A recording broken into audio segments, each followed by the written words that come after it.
All right, Mayor, we're ready. Okay. Good evening, everyone. This June 1st, 2021 meeting of the Lake Oswego City Council is now called to order. Ms. Linder, would you please call the roll? Mayor Buck, Here. Councilors Winland, Here. Verdick, Here. Raff, Here. Boop, Yeah.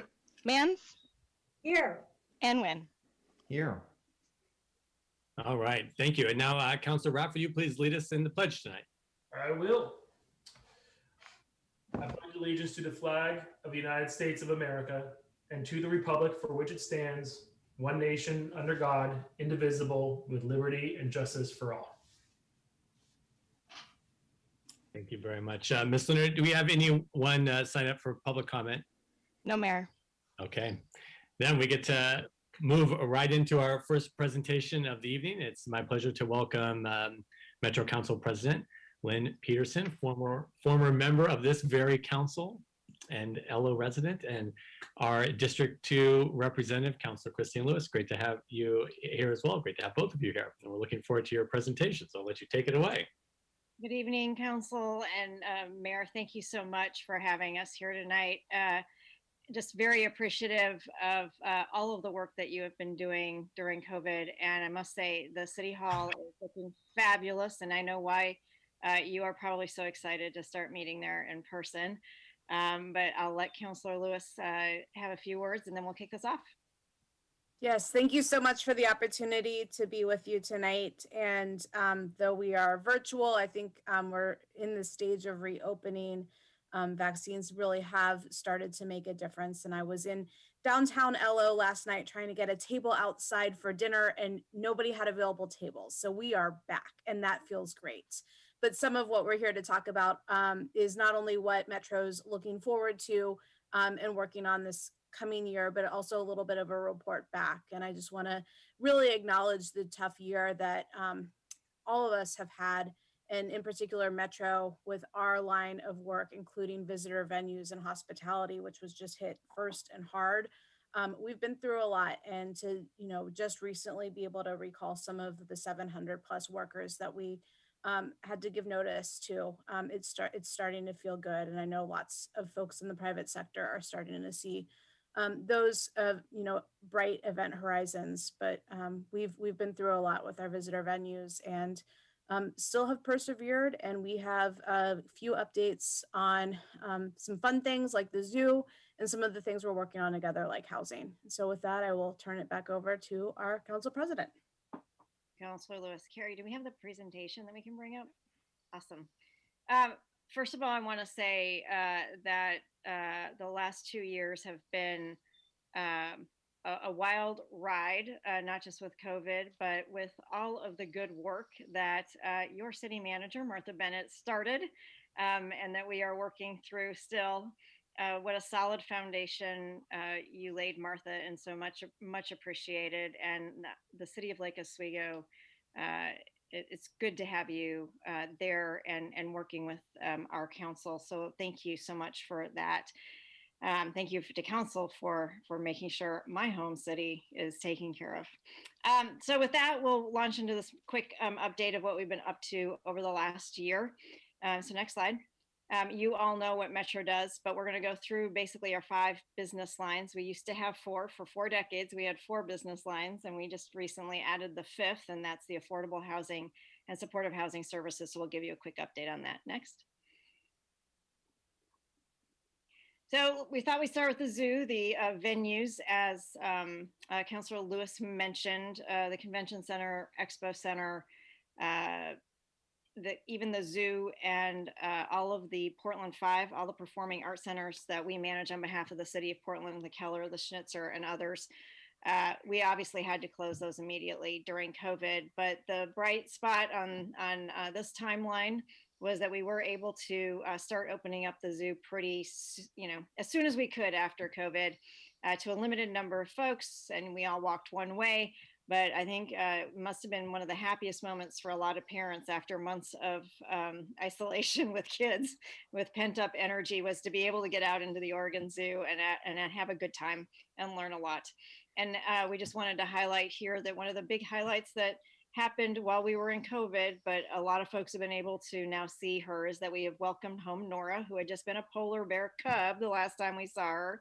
She went away while we rebuilt and reimagined her habitat.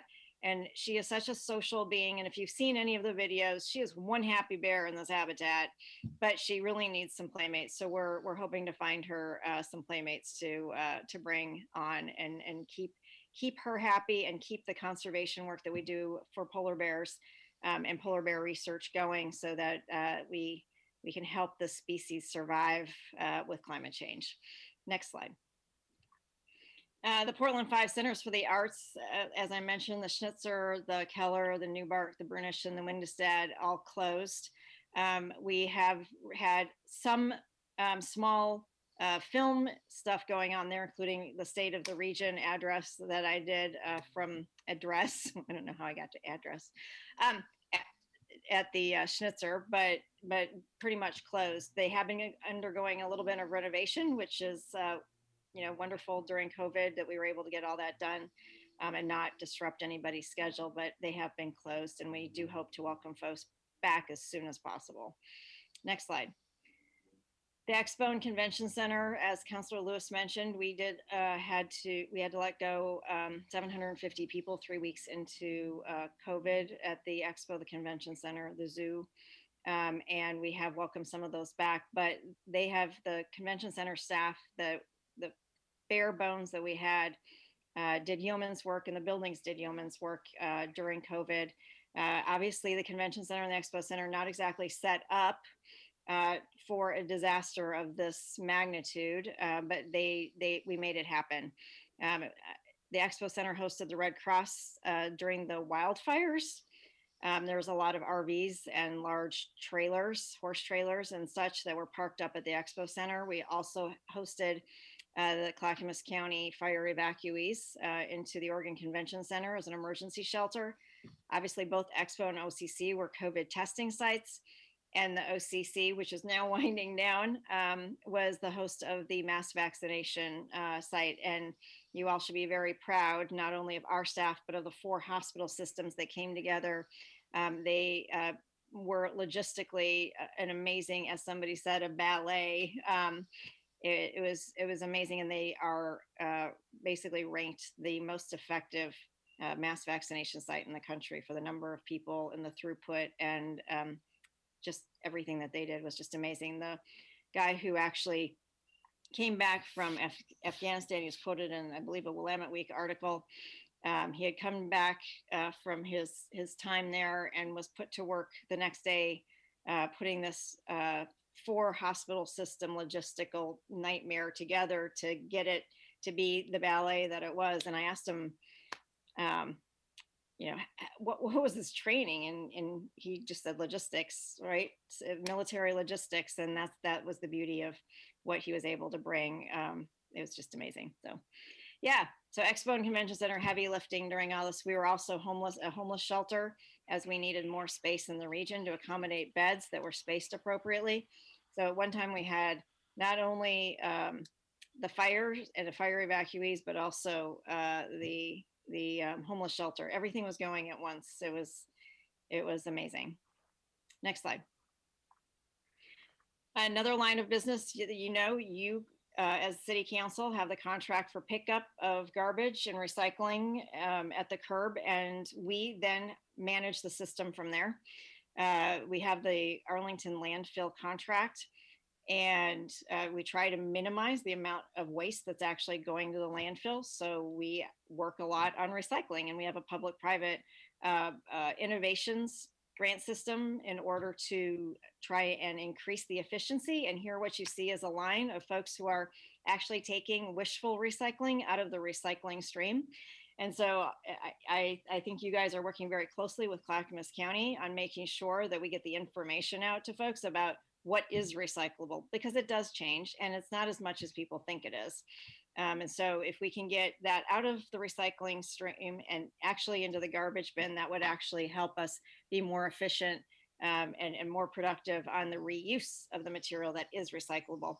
And what makes something recyclable is somebody able to break it down and then have a use for it on the other end? Is there a demand? And so that's why it changes. And it obviously changed quite a bit when China pulled out and said, we won't be taking your dirty recycling anymore. So we have been working full time with the private industry and the states and the legislature to make sure that we can be better at this as we go into the future. Next slide. On long range planning, you know that we have a 5-year annual look at the urban growth boundary expansion. We are in the middle of a mid-cycle review, and we have 2 cities that have requested in that mid-cycle review to look at a small expansion that is related to housing. And the transportation planning work that we do also led to the transportation measure. Unfortunately, of all the measures that we had on the ballot over the last 2 years, this one was not the perfect solution and did not pass muster with the voters. And so we will be looking at a reboot, a discussion mostly with the business community and others about how to finance, because everybody basically says, we love the package you put together, we just didn't like the financing mechanism. So please come back with a different way to look at funding this. And so we'll be working on that over the next months as we go forward. And then obviously we work very hard to make sure that we have a climate change and a racial equity lens on everything we do in the region. And one of those is working to make sure that we are limiting GHG emissions from our transportation system. Next slide. On economic development, we work very closely with Greater Portland, Inc.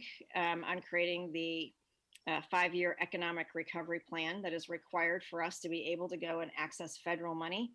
And we really worked on this 5-year economic recovery plan to make sure that we were investing in working families. In other words, do they need daycare? How do we provide more daycare in this region? We have daycare deserts. How do we make this something that really helps the families as we come out? We want to support vulnerable businesses. Obviously, we have a lot of restaurateurs who have needed help and support through this, but how do we get that travel industry? How do we get the visitor industry? How do we get the service industry back up and going again? But specifically for our BIPOC community members who own those businesses as well. We do a lot of work on C2P2. That's the Construction Careers Pathway Program, to make sure that we have high goals for apprenticeship hours that get people through to journeyman status or journeywoman status, and that there's a safe workplace. So these are the types of things that we have within our portfolio now that are broadening our work on economic development to be the help and fill in gaps where other governments haven't, the feds and the state haven't done it over time. Next slide. Our new line of business with affordable housing, the Portland region did pass this affordable housing bond measure in November of 2018. It was a property tax measure. And we talked to the region, said, if you pass this, we will be able to build 3,900 units over 5 to 7 years that are affordable and deeply affordable, focusing both on families and single room occupant type homes. And the region passed it, and we thank the voters for doing that. And we have been working very hard to get that out on the ground with the 7 housing authorities within the region. 34% of our resources have been committed to units being built, and 54% of that 3,900 units have already been met. So if you're doing the math, we're ahead of schedule.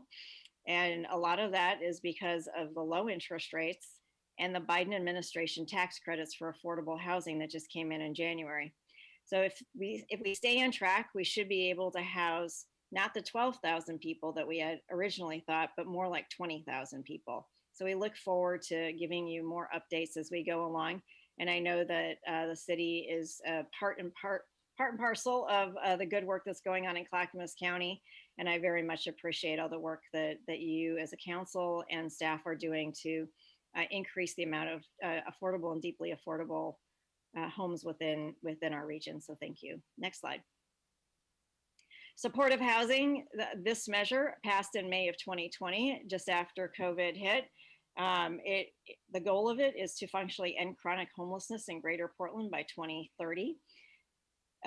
We have been working to start the tax system because it was a totally new tax system for high income earners and high business income earners. So it's an income tax.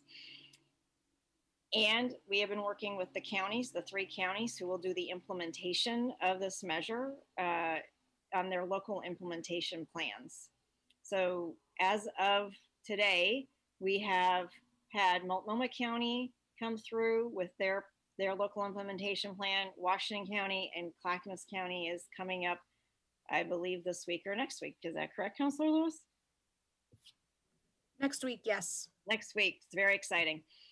In total, I think we are on track for some very high numbers that I won't quote here, but we'll hopefully get you out in a newsletter of all 3 when we have the presentation of the totality, the cumulative totality of how many people are going to be able to be served on an annual basis in this region. And I think you'll be very impressed. But the 3 counties are really working hard to be able to staff up and hire and send out contracts to providers to be able to move a lot of people off the street and also make sure that we are supporting those who could become homeless, that are on the edge, they're in poverty and could become homeless. So I think both of those need to happen in order for us to be successful over the next 10 years. But there's a lot of work going on, and people are running as fast as they can to help folks move off the street. Next slide. Lastly, the parks and nature. Big part of what we do is our regional park system that is in conjunction with the city parks and county park systems that we have within the region. Our role in investing in a park system is about conservation, clean air, clean water, and being able to make sure that as we grow as a region that we are preserving habitat for the salmon, for all the wildlife in the region, as well as making sure that we are working hand in glove with you on being able to preserve very specific tracts of land for that type of clean air, clean water outcome. We have Canadian Bluffs, Scouters Mountain, and Graham Oaks in Clackamas County, and we look forward to opening up Newell Creek Canyon Nature Park this year, which will be great in Oregon City. What you're seeing here is some of our land along the Clackamas, which we own. The good thing is that we passed a Parks and Bond measure, in November 2019, and we are rolling that out, and the local implementation money that will be coming your way, that is part of that bond measure, will be coming through in this next budget cycle. And so we're very excited that you have plans to be able to improve and expand your park system. As we saw during COVID, there is nothing more than what we need is more open space for folks to be able to safely be able to get outside. Who knew that it was going to be that important? But we kept all of our parks open during COVID, and people were very appreciative that we did that. As we move forward, we obviously are wanting to again have a racial equity lens and a climate change lens with you in order to meet regional goals of not just having a place that's COVID safe, but places that are safe for everybody, so that everybody feels safe when they come into a park system. And welcomed, and that they are reflected in the signs and the welcoming that we do and the types of activities that we offer. So we're looking for you guys to help us achieve those goals by doing a lot more community engagement with a more diverse community discussion about what would make people feel safe and welcome. Next slide. And that's the five realms of Metro, and I will turn it over to Councilor Lewis for any last comments. Sure, thank you so much. And some of you are new faces to me, and because of virtual environments, we haven't yet met. And then others of you, I have the pleasure of serving on committees and boards with. So it is good to see you, and I am glad that we're able to continue to do our work together. So much of what I see my role as is making sure that things that are good for the region also work and are good for Clackamas County, and the work that we've done, particularly in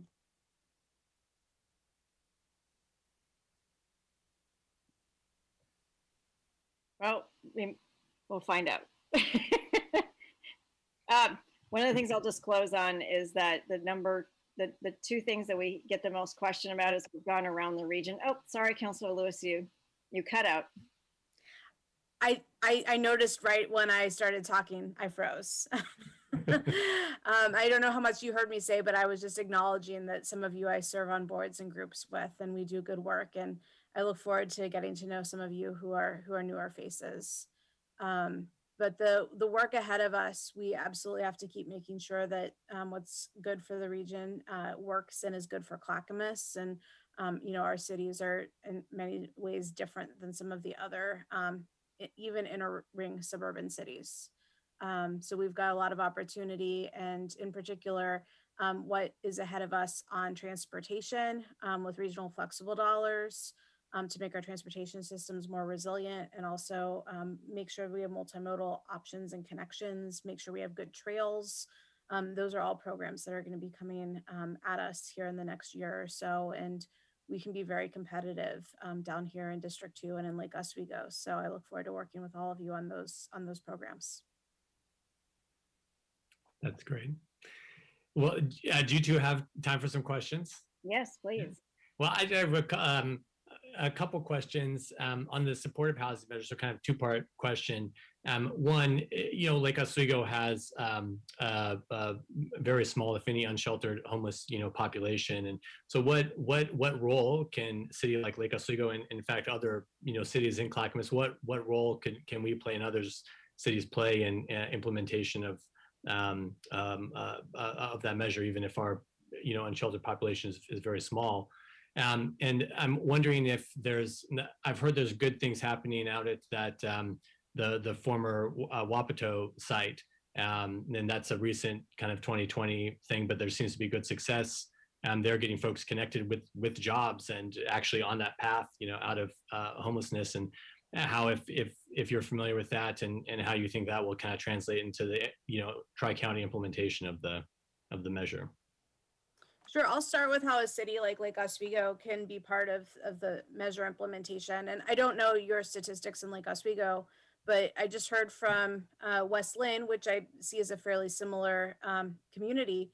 Our city manager knows of over 100 homeless families, and some of that's definitional homeless through the school district, which doesn't mean unsheltered, but doubled, tripled up, unstably housed. And yet the city of West Lynn only has 10 subsidized units. So there's a complete mismatch there. And I would guess it's the same in Lake Oswego, and that you have folks who are unsheltered, living in cars, unstably housed. And for those families that can fit what's called population B, in the definition of population B, it includes people who are unstable, so they're not experiencing street homelessness, but they're at risk. There will be funds through Clackamas County newly available for stabilization, for vouchers, a local voucher system similar to the Housing Choice Voucher, sometimes referred to as Section 8 at the federal level. We'll have those sorts of funds that are going to be flexible and available here in Clackamas County. So you're not going to see the same sort of outreach workers and mental health providers just on the streets that you're going to see in downtown Portland, where that's absolutely necessary. But those resources will be deployed as it makes sense. And on the west side of Clackamas County, it makes sense to catch people and stabilize them where they are, so they don't spin into homelessness, live in their car in their community, then hit Oregon City where the services are. And then when they burn through the Oregon City services, then end up in downtown Portland. So it's about keeping folks stable. And when you are talking about what's happening at Wapato with shelter, I think that's one of many shelter efforts that are underway. And we need to get more shelter in Clackamas County. And we need more family shelter, and we need more single shelter. And those beds can be paid for out of this measure.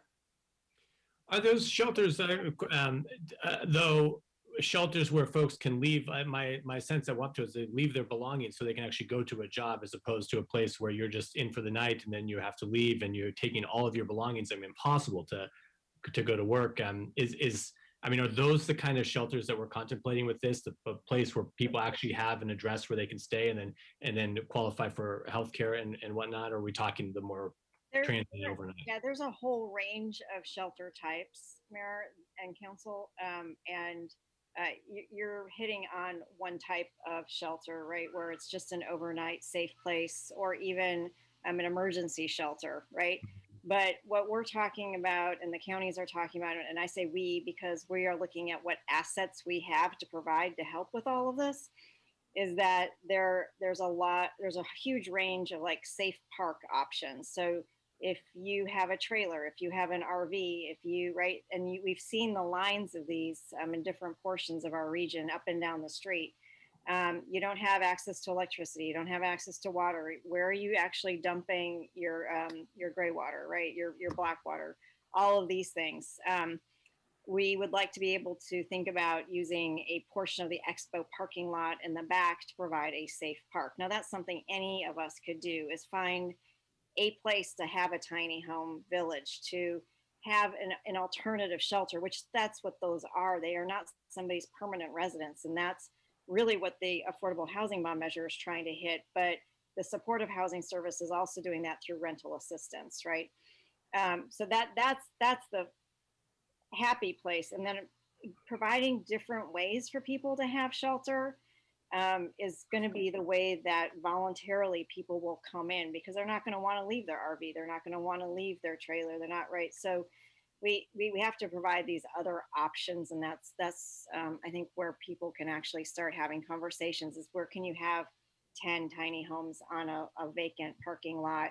And how does the neighborhood actually rally on behalf of that site, not against it? So I'd say that's the big thing. I think I'm going to also go back to square one, which is that this region is very unaffordable because it costs a lot to build, and we are behind in our building. So what is it that the city can do to relieve some of that for affordable and deeply affordable? What waivers can you provide on SDCs for deeply affordable, right? How do you streamline the permitting process so that there is more certainty and less resources needed? All of these things are necessary, from the actual construction of housing in this region, just in general, from the private sector to the nonprofits through to the subsidized housing, the deeply affordable. So I would say it's all of that. And for me, what assets do you have that you can put on the table, right? And say, we have a parking lot, we have a vacant building, we have all of these assets. How would you like to use them, Clackamas? Okay. Thank you. Just to note that Lake Oswego has one of the most generous SDC waivers in the region. Councilor Mboop and Councilor Mance.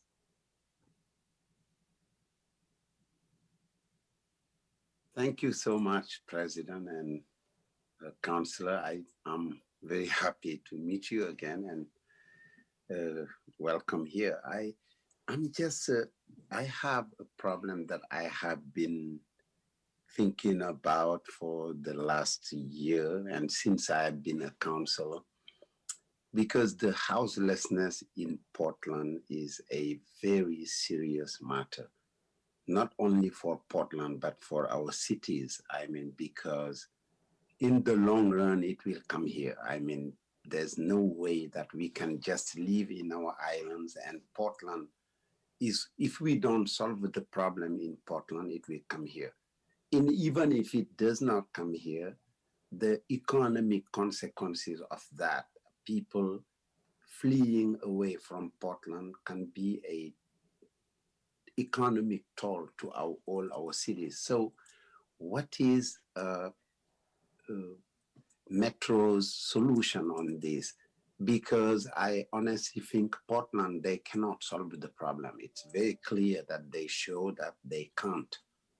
The city council in Portland, they can't do it. I don't know why. Maybe we need federal money, we need Metro's help, and it's an emergency. It's honestly a matter of even human rights, and a matter of, so I just wanted to see, that was one of my first questions. The second one, as an educator, I'm very involved in the child care situation, and I would be very happy to be there if there anything I can contribute to in my knowledge, because I think it's a serious problem also of childcare. I am in the business. I have two sites and I know how it is, and I know DHS is helping the many, but we we need more in our public system. So also, I just wanted to ask what's the policies and how advanced you are in that. I heard the president talking about it, Biden, and yeah, thank you so much. So, Yeah.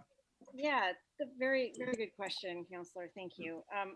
I would say, the reason we are here at this moment is not just a global economy, but because the federal and state government have not been keeping up, right, and being able to provide for the counties. And the counties have known that this is a regional problem for a very long time and have been trying to regionalize it for about 20 years. The problem was that each and every county deals with health and human services completely differently because it's up to them to figure out what they want to how they want to structure themselves. And so three separate systems coming together was always very hard, but this issue, this crisis, brought them together, and they are moving quite quickly on working on not copy exactly, but figuring out how to integrate their work together. So Clackamas and Washington County know that they need to step up and find shelter beds. They have very little shelter bed in those two counties, but Multnomah County has quite a lot. So how do you get your arms around where and how to actually allow for the shelter, and then how do you provide services as a region, and then how do you track it and make sure that everybody is getting what they need, and also there's no recidivism back into homelessness, right? So what is Metro doing? Metro is working very closely with those who know how to do this, and that is the three counties. We are asking them to provide transparently and accountability. What are they going to do? What are their goals? How are they going to achieve this by, functionally ending homelessness in 10 years? We're going to do everything we can to provide them with the support and the data that they need and help them with state and federal money. So I think we are here to support them doing the work that they need to do, because nobody has done that for quite some time. And I think that when we talk about the change that's going to happen with this measure, we are about to see a focus of these funds on the people who are hardest to serve. We are focused on folks who are chronically homeless. They've experienced homelessness for more than 2 years, or they've come in and out of bouts of homelessness. Those are the more expensive cases of homelessness to resolve. So there's never been the motivation. If you are down the line in county staff and you've got a limited budget, Clackamas County has been spending $8 million a year on homeless services. You only have $8 million. You're going to resolve those easier to resolve cases. Those folks who hit, a bad medical bill they're unprepared for, but they still have their job, boom, you can get them back stabilized in 6 months, a year. But this is a set of funds that's going to be targeted at the people who need the mental health. They need the support service of just how to lock the door at night and boil some water to make tea. They forgot how to do that, or they have a broken relationship with the place that they have called home in the past. So it's going to take a lot of intense different services that are going to be individualized per person. But these are the services that are needed to resolve that homelessness. So we've got 10 years of this funding, and we've got to make sure that we take a run at making sure that we continue to stay focused on the people who their homelessness is the hardest to resolve, because otherwise we will continue to fail those people as we have in all of our systems, the healthcare system, the mental health care system. And I'm really happy with the oversight board that's come together. It's 5 people from each of the 3 counties. So not only do we have a good Lake Oswego representative, but we also have just good geographic difference, but the professional and personal background that they're all bringing. We've got a psychologist who's, kind of top of the line and embedded within the Kaiser system, but he can speak very articulately to where he sees patients get lost or stopped in their progress. We have business people who every day have to clean up, what it looks like to open a store in the morning after somebody's been camped out outside the front door. So we've got that experience on the oversight board. So we are working with a group of people who are committed to the solution, and they're not the service providers who are embedded in the system, and they're not too polite. They're telling us the real needs. So these 3 county implementation plans that have come forward have all come forward with additional kind of requirements put on by the oversight committee. So I think it's a good process. It's both transparent and kind of fair and real. But And I didn't even touch on the childcare question. There's a lot yeah, there. yeah. So, and also for this, do we have data? Because I mean, I'm very respectful of the work people are doing, but this homelessness has been here for a long time, and you know it's about mental health issue most of the time. So do we have like data, or do we have, what I mean is accountability? Do you have, for example, the first year, this is the cases we solve and we see result? Because this is a chronic problem, and being a city councilor, it scared me every time I see the thing. I am thinking of the day it will hit home, and it will if we don't if we don't do something. So The answer, do we have the answer to your question, Counselor, and it's a good one, is do we have data? The answer is yes. Do we have enough data? No. So the 3 counties know this, and they have been working very hard as the 3 counties to get a new data system, and they are all going to put their information into the same system. So this first year, there's been no money, right? The money starts to flow July 1st. So we won't have any data collection until starting July 1st going forward. And now we have the local improvement plans that have their goals laid out, that we will be able to measure whether they're meeting their goals or not. But there's more data to be collected than that. For instance, I think it's very important that we also track what's going on economically, right? How many jobs were created over this time period? How many were living wage jobs, right? How much affordable housing, how much housing was created? Because all of these factors will either tell us where we're going into a deeper hole than we started from pre-pandemic, or whether we're actually, as an integrative economic model, coming out of it. So I think that's important. But we'll also be looking for the stories. The qualitative are as important as the quantitative, right?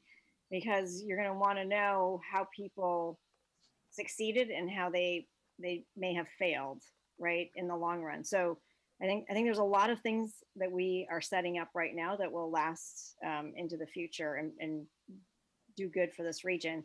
But right now we have data, we just don't have all of the data that we need. Thank you. Thank you. Councilor Mans? Yes, I'll keep this brief. Thank you for bringing up looking through a particular lens at this problem, and thank you for your presentations. I truly appreciate knowing this. Frankly, I do not know enough of what's going on regionally because so much of my work is done here locally, boots on the ground, which I know you can both appreciate. One thing that Lake Oswego has done is to take a proactive approach in many, many ways. We have been ahead of the curve on many things, not on everything. I mean, I really don't want to pretend that we are perfect and that we have always been leading edge. But what we have been doing and looking through that equity lens, for example, for 4 years even, has made a tremendous amount of difference in the way our city sees the issues of equity. Much more to be done, we all know that.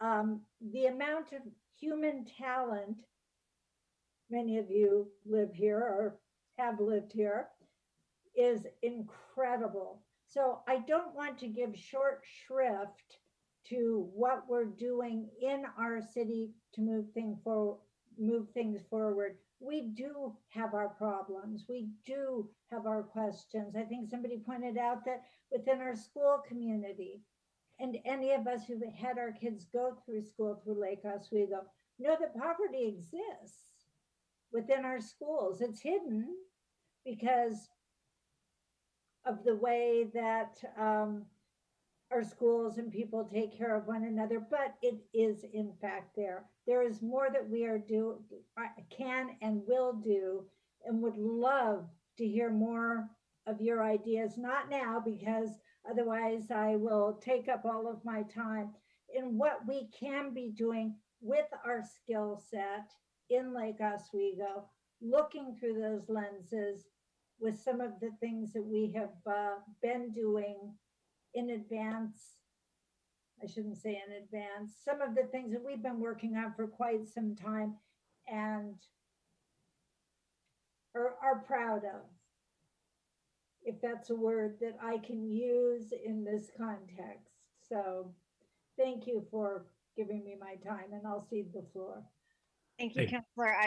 I appreciate the sentiment, and I think the crises that face us in our community are cumulative, and we all play a part in either the failings of the system or in the solutions. And so I appreciate the statement that we really are all in this together, and every one of us has to play their part, and every community can bring something to the table. There is a lot that Lake Oswego can do, and I very much appreciate that willingness. And I don't think it's too far to go to say that we're proud of the work that our communities do to step up for our neighbors who are struggling. And Lake Oswego is definitely a place where that is prominent. And, I just did a quick look up, 37 homeless students at last count in the Lake Oswego School District. And that's not even this current year. I think it's the 18 school year, because the COVID year, they can't even figure out. But that's homeless families and unaccompanied minors who I know your district's already stepping up for in so many ways, and you're using your city general fund, the school district's using their fund, but to have this connection to county services will be new and different. And hopefully that added level of resources, something that'll be additive, and the community can be proud of something that's greater, because it's going to be connected to the same set of services provided in Oregon City, in the Westland Wilsonville district, and across the region. Because we know homelessness, and we know the other challenges don't stop at a city or a county border. Nobody pays attention to where they're at. They're just trying to do the best they can do, and it's our job to take care of our neighbors. Absolutely. Thank you for all that you're doing. Thank you. And a final question for our esteemed guest from Councilor Wendland. Thanks so much for joining us tonight. It's always helpful to get updates, and I really appreciate the information that you've given. And I just want to do a shout out. You can use the team that organized the Zoo Light drive-through. If you harness that energy and that brain power, I think they could solve homelessness. I'm just telling you, after going through, they did a fabulous job. But if you could help me, there are two comments, one question and one comment. There's kind of a myth that I hear from people saying that people are attracted to Portland from other states and other cities because we have, great services or different things. When you collect your data, can you figure out where our homeless populations are coming from? That would be very helpful to us, because I think there's a bit of a myth out there, and it's somewhat of a West Coast myth, because I lived in the Bay Area for a while, and even Los Angeles, and people say, oh, well, people come from, and you may have the answer now, but I think it would be helpful to have that as part of data to say, hey, are we taking care of our native Oregonians? And to get that, because the myth comes out, and I as a public official don't have the numbers, and I would love to say nonsense. So that's one thing. And then the other part, and if you can keep this in the back of your mind when you go out for other, I know when you, the infrastructure we need in Portland for sure, in the metro area, absolutely.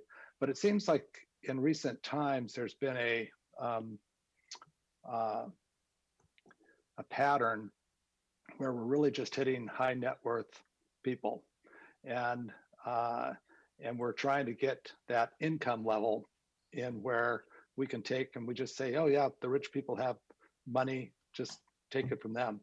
And I'll tell you, I know of 8 individuals that have already left Oregon that are very high net worth just in my little circle, or are planning to, because of tax burdens.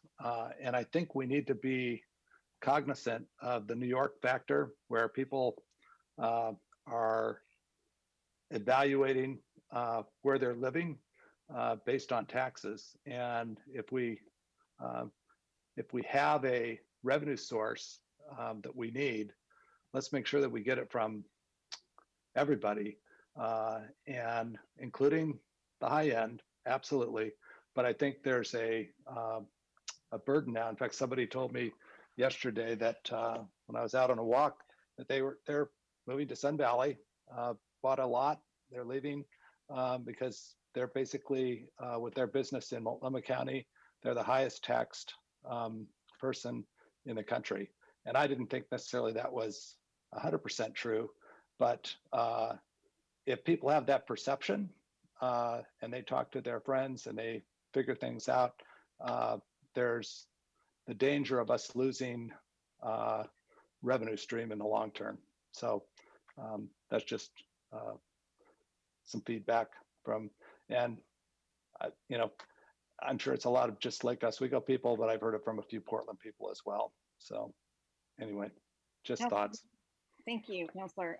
Councilor Lewis, you have the stats. I can see it. Your head's already turning.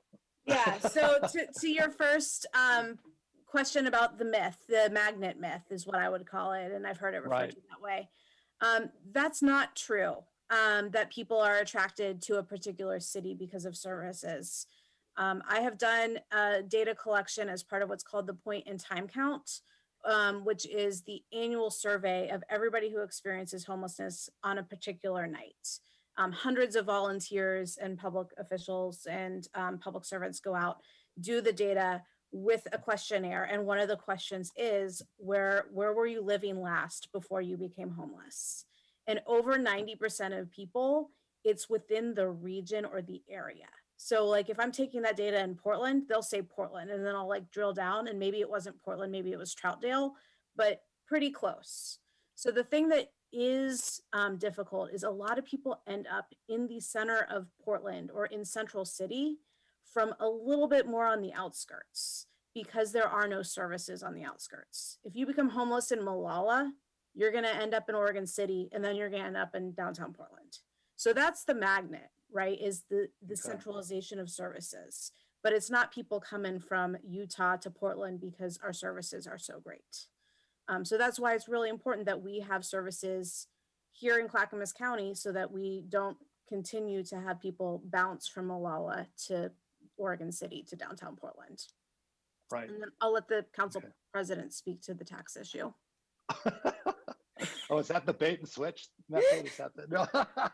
Good for you, Christine. That's a good one. No. I would just say thank you, Councilor, for that input. I think that there is a general consensus that because the federal government and the state have been absent from a lot of funding over time, it has left the cities, the counties, and the region to fend for itself. And so I think that people are feeling that weight, and I understand it. I think that there is, we are missing a leg of the stool when it comes to tax system. And I hate to say it, but sales tax is how most regions pay for their transit and a lot of their infrastructure, along with the gas tax, but the gas tax isn't working anymore, right? So we are open-minded about finding other ways to pay for our transportation system. But at some point you have to pay because it is a utility, right? And the more that you use it, the more you should be paying, just like every other utility. So we are going to bring folks back to the table and have that very conversation. here are the range of things that are known and unknown, things that are practical and things that are visionary, and let's just lay it all on the table and figure this out together. Because we went to the standard, and the standard was not what folks wanted in the middle of COVID. So, And I guess I would also just respond that we've seen multiple measures use the high income earner tax, because that's something that we had authority for and others also had authority for, and it pulled well in a particular time. But I think what you're getting at is the tax fatigue that we've all been feeling on property taxes. And I think property taxes are really inequitable right now because of how our system works under 5 and 50. But we've got to have that kind of right size of where we are with property tax and also with the personal income. When it comes to business tax, you know, you mentioned your friend in Multnomah County, they kind of have that stack now. And in Clackamas County, we don't have that same stack. And I think that's made us very attractive in some ways, even while we have a deficit of some of the other business services, and the, you know, frankly, the kind of business environment out here is different. But we might need more support. You know, I look at West Lynn, where we have 3 different little downtown districts, none of which have a ton of momentum. And then you see a potential small business getting displaced and going to the city asking for a loan or for help, and the city has no fund to operate off of for business. So we've got to come up with the solution that's right sized for the environment. And again, I think downtown Portland, you're right, you're well taxed to be down there, and we need to make sure that those services are adequate to keep those businesses with the highest level of kind of performance that they're paying for, while also solving for us in Clackamas. Right. And full disclosure, I own a business in Portland, and I am one of those. There's a number of businesses that are looking to go to Washington and Clackamas counties. So we need to look at it. That's why I think Metro is so important, to look at things as a regional site, and with a vision towards how we can get everything solved within the Metro area. So anyway, thank you so much for your time. Yeah, well, thank you. And just to add on to that, the success of Lake Oswego is the success of Hillsborough, which is the success of Gresham. And I think that's the beauty of this specific region, is that we celebrate each other's successes and not try to you know, pull one part of the region down so we can build another part of the region up, and having that tough conversation, because it is tough, right? But we need to make sure that everybody is feeling that economic opportunity and having those investments, and not just one part of the region. So thank you. Well, thank you, Councilor Lewis, Madam President. It's an honor to have you both here. You know, we are your partners here in Lake Oswego. We appreciate working with you day in and day out, and we're here whenever you need us, and we appreciate all the help that you give us when we reach out as well. And thank you for taking the time to be here tonight. You're both very popular. Thank you. Yep. Now Good to see you. go do good work. Thank you. Go find that polar bear friend. Oh yeah, that's my job. Take care, you too. Okay, so this month of June is Pride Month, and so we have I have a statement I'm going to read in commemoration of that. The battle for civil rights by the LGBTQIA+ community has been one fraught with hatred, inequality, and deep-seated bias. A generation ago, laws forbid the expression of love towards someone of the same gender and discriminated violently against transgendered people. Even in this century, not too long ago, I served in the US military that upheld the don't ask, don't tell policy, and continues to struggle internally with the acceptance of transgendered service members. And members of this council have been alive to witness more egregious forms of government-sanctioned discrimination towards the LGBTQIA+ community, including current-day legislative attempts nationwide at curbing the civil rights, especially amongst transgendered youth. But let it be heard that we, as a government body, acknowledge our responsibility to represent those struggling for equality. As we commemorate Pride Month, we stand here today alongside our LGBTQIA+ community, seeing them for the rich character they contribute to our city, and not by their sexual orientation or gender identities. The value of one's worth is weighted by the goodness in their heart, not by the people that they love. Now, therefore, be it resolved that we, the Lake Oswego City Council, proclaim June 2021 to be LGBTQIA+ Pride Month.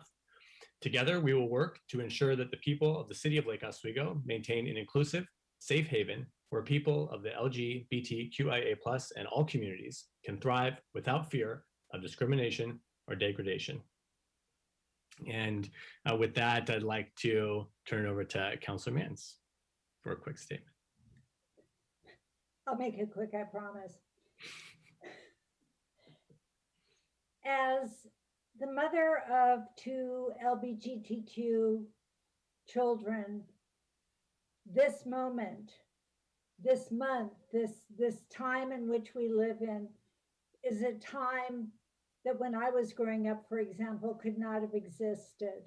I knew of many parents who struggled, who felt pain, their children felt pain.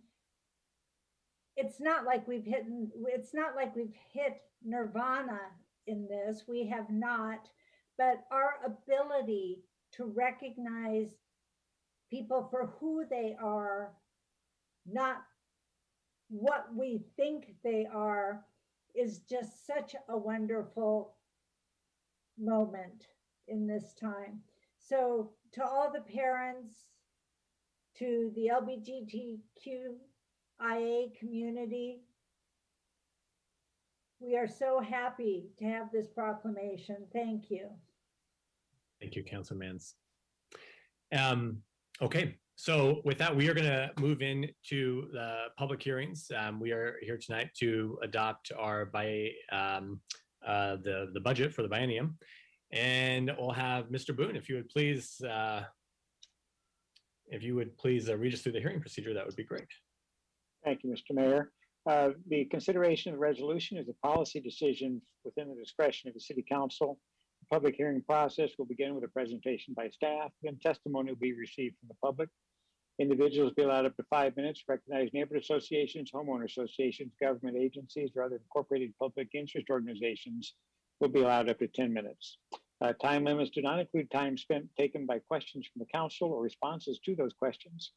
Any person in attendance may cede his or her time for testimony to another person, but in no case shall a person's testimony be increased to greater than 10 minutes. At this point, I would ask the council members if they have any financial conflicts of interest to declare. Hearing none, I believe Sean Cross, the finance director, will have the staff report. Good evening, Mayor and Council. Sean Cross, the finance director. We bundled together, like we did the previous time, the 21-23 biennium budget, the state shared revenues, and the 6-year CIP. All of this was discussed in the budget committee meetings. You're all part of the budget committee meeting, so I don't think I can add too much more to that. I'm here for questions if you have any. Does anyone have any questions for Director Cross? Okay, seeing none, we will open the public hearing. And Ms. Linder, do we have anyone to testify? No, Mayor. Okay, with that, we will close the public hearing. I make a motion. Yes, please. I move to adopt resolution 21-11, certifying that the city is eligible to receive state shared revenue in the 21-23 biennium. Resolution 21-12, declaring the city's election to receive state revenues in the 2023 biennium. Resolution 21-13, adopting the City of Lake Oswego Capital Improvement Plan for the years 2021 through 22 through 26-27. And Resolution 21-15, adopting the budget for the 21-23 biennium. Second. Oh, we keep going. Yeah. So is that enough? Yes, that was enough. And a second from Councilor Mans. Okay, is there any discussion? Okay, Ms. Linder, will you please call the roll? Mayor Buck, Yes? Councilors Winland, Yes. Burdick, Yes. Rapp, Yes. Boop, Yes. Mans, Yes. and Wynn. Yes. Okay, motion passes unanimously. Okay. And Next we have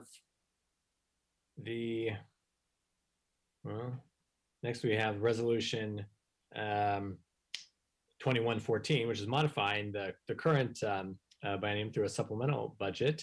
Mr. Boone, would you like to? Thank you, Mr. Mayor. I'll shorten it down because we've just gone through the process. This is a policy decision, and persons may testify up to 5 minutes and groups may testify to 10 minutes. If there's any counselor wishes to declare a financial conflict of interest? Hearing none, again, I think Sean Cross, Finance Director, with staff report. So this is one last budget adjustment for the current biennial budget. And what this really is just trying to conserve some of the park bond money for future park bonds and allowing the ACC and the tennis center to actually use some of their funding toward their remodels. Does anyone have any questions for Director Cross on this supplemental budget? Okay. Thank you, Director Cross. And we'll open the public hearing. Is there anyone to testify? No, Mayor. Okay, thank you. Then we'll close the public hearing. Would someone like to make a motion? So moved. Well, Do you want a more complete motion? yes, please. One moment, please. I'll read right from it. I should have let Councilor Wendland make that motion. All right. Move to adopt resolution 21-14 modifying the BN 2019 through 21 through a supplemental budget. There's a second. Second. Thank you, Councilor Wendland. Any discussion? Okay, hearing none. Ms. Leonard, please call the roll. Mayor Buck, Yes? Councilors Wendland, Yes. Burdick, Yes. Rapp, Yes. Boop, Yes. Mans, Yes. and Wynn. Yes. Okay, motion passes unanimously. Thank you. And George Cross, thank you for all your work in the budget process, putting everything together. I know it's the highlight of the year. So now you go on vacation for 2. We'll see you in 2 years. Okay. Next on the agenda, we have consideration of Ordinance 2869, which is ordinance considering short-term rental lodging. To present to us, we have, well, it's a public hearing. So, Mr. Boone, Yes. I'd like to read the procedure. Yes, and we have ordinance 2869. We have option 1 and 2 before the council, which is to amend ordinance 2815 relating to the sunset clause regarding short-term rental lodging in certain zones. In one case, option 1 is to extend the sunset clause, and option 2 is to repeal the sunset clause. Again, this is a legislative decision, which is a policy decision within the discretion of City Council. The public hearing process, as I indicated, was first a presentation by staff and then testimony from the public. 5 minutes for individuals, 10 minutes for groups. Time by council members is not taken into that consideration. I would ask the council members if they have any financial conflict of interest to declare. None. Then Planning and Services Director Scott Siegel will have a staff report. Thank you, Mr. Boone. Good evening, Mayor, members of the City Council. Scott Siegel, Planning and Building Services Director. And joining me this evening is Bill Youngblood, our Senior Code Enforcement Specialist.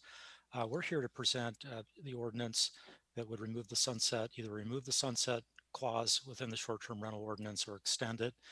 This was an ordinance that the City Council adopted in July of 2019 and went into effect in,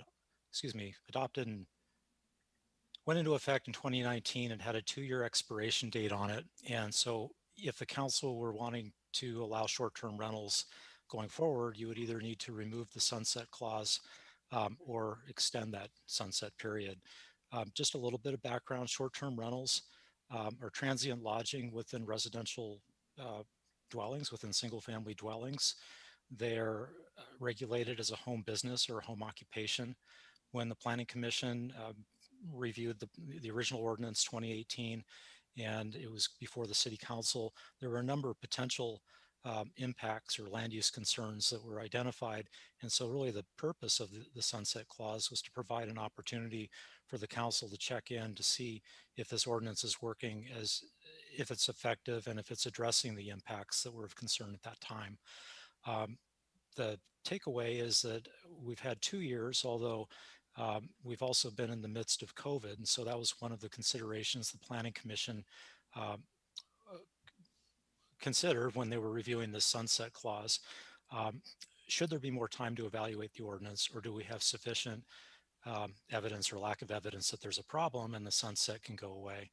The Planning Commission felt that because we were going through COVID, there were certain restrictions on businesses, including the hospitality industry, that perhaps the last 2 years was not a sufficient period for testing the ordinance.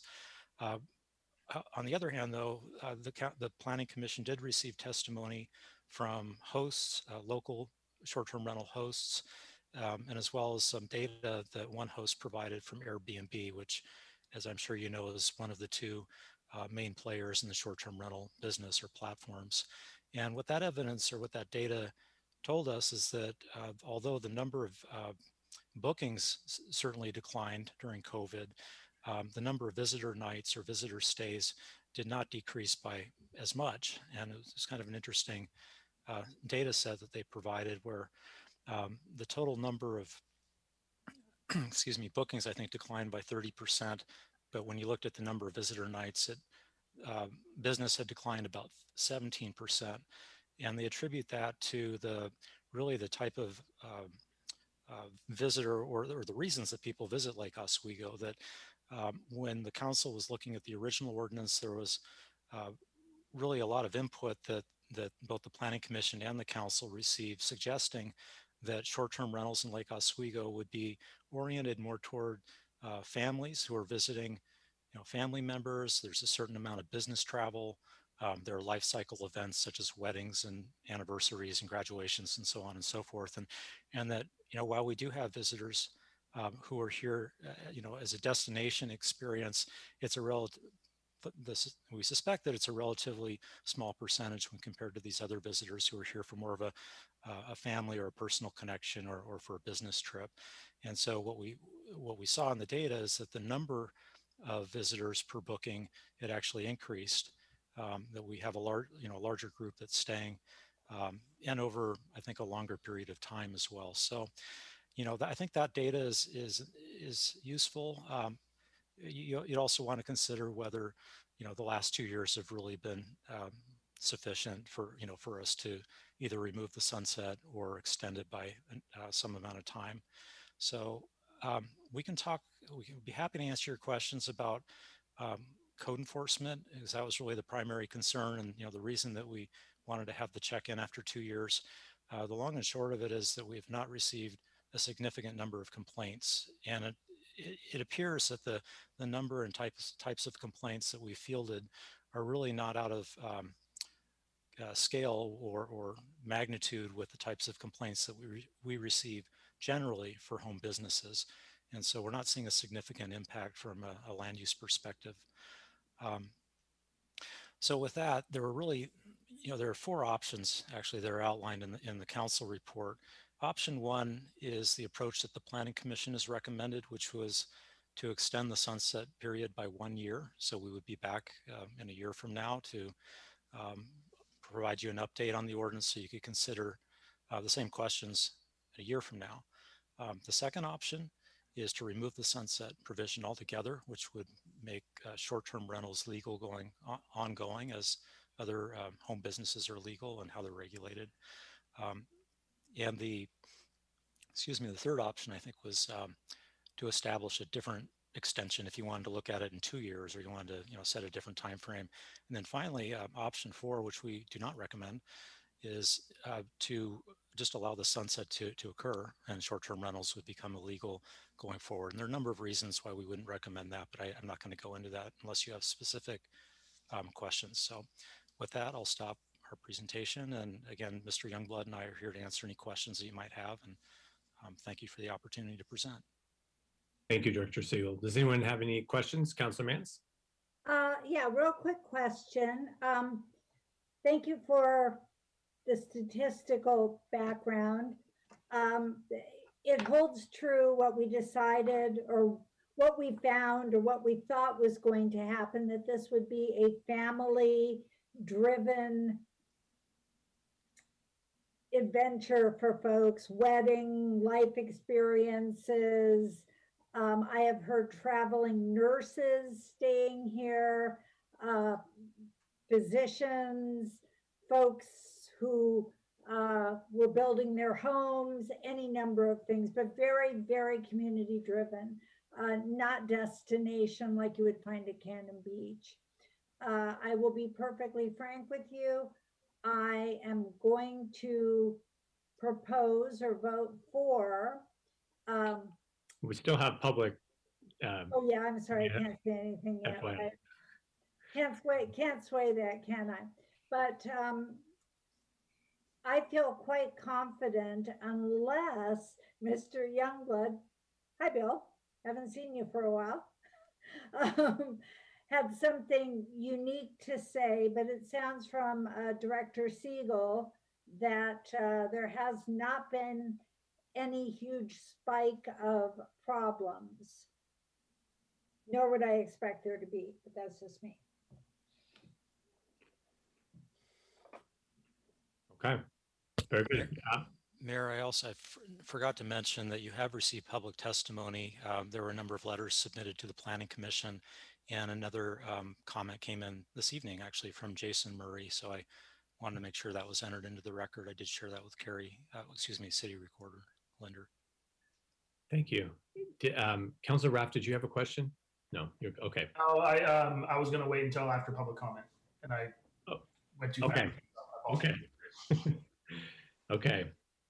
All right. If no other questions of Director Siegel, Mr. Youngblood, then we'll open the hearing. And I do believe we have a guest here to testify. Yes, And Mayor, Mr. Rockwell's joining the meeting. He is a bulldog. Mr. Rockwell, you can unmute and start your video whenever you're ready. Okay. You'll have 5 minutes. Can you hear me and see me? We sure can. Thank you. And you'll have 5 minutes. Go ahead. Okay, well, I'll keep my comments very brief. First of all, thank you to the city and the city council for having passed the short-term rental ordinance in 2019. I would simply say to really echo what Director Siegel has said, it really, the last 2 years has been a glowing success. And that really is to the credit of the hosts. It is credit to the type of people who visit Lake Oswego. Most of them are family members. They're either people who have lived here in the past or have family who live here now, or they're here on a professional assignment. And I would tell you, as I said to the Planning Commission, I don't think that you could organize a church bake sale and have fewer problems. This has been a non-event other than the fact that it's been glowingly successful.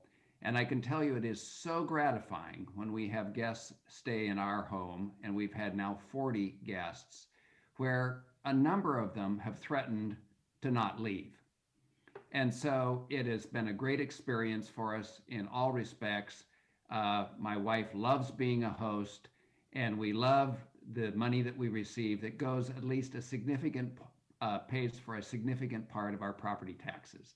So with that, that's really all I have to say, other than I would request that you remove the sunset provision and that you make short-term rentals a permanent part of our community. Thank you. Thank you, Mr. Rockwell. Now, you played a big role in this, putting the original ordinance together. We appreciate your work moving us forward. Okay, anyone else to testify? No, Mayor, that's it. Okay, thanks, Ms. Linder. With that, then I'll close the public hearing and ask if someone would like to make a motion. I would like to make a motion to enact Ordinance 2869 with option 2. Second. Okay, is there any discussion? Councilor Rapp. Just to be clear, option 2 is to remove, right? Okay. Yes. So my comments are really to encourage the council to vote to remove, or I'd say vote for option 2. I have a post-it note on my screen that I always keep up here. I've mentioned this before about the things that I think are important for us as council members and me personally in this role. And one of them is, how do we continue to help Lake Oswegans? I've heard overwhelmingly in emails, as I'm sure you all have too, how great the short-term rentals are for our families, for the owners of the homes, additional income when obviously it's really needed for families. We've also heard from our small businesses in the community that getting more people in Lake Oswego is good for them. So it's great for business. And honestly, getting people from outside of Lake Oswego to come and visit is great to promote how great of a city we have. So I don't see any reason why we should delay the inevitable. I think we should just go ahead and remove the sunset clause. Thank you. Thanks, Councilor Raff. Yeah, I agree with those comments too. I think it's good to provide certainty to the folks that are running these operations as well. And of course, we don't write ordinances on stone tablets, so we can always make fixes down the road if needed. All right. Any other discussion?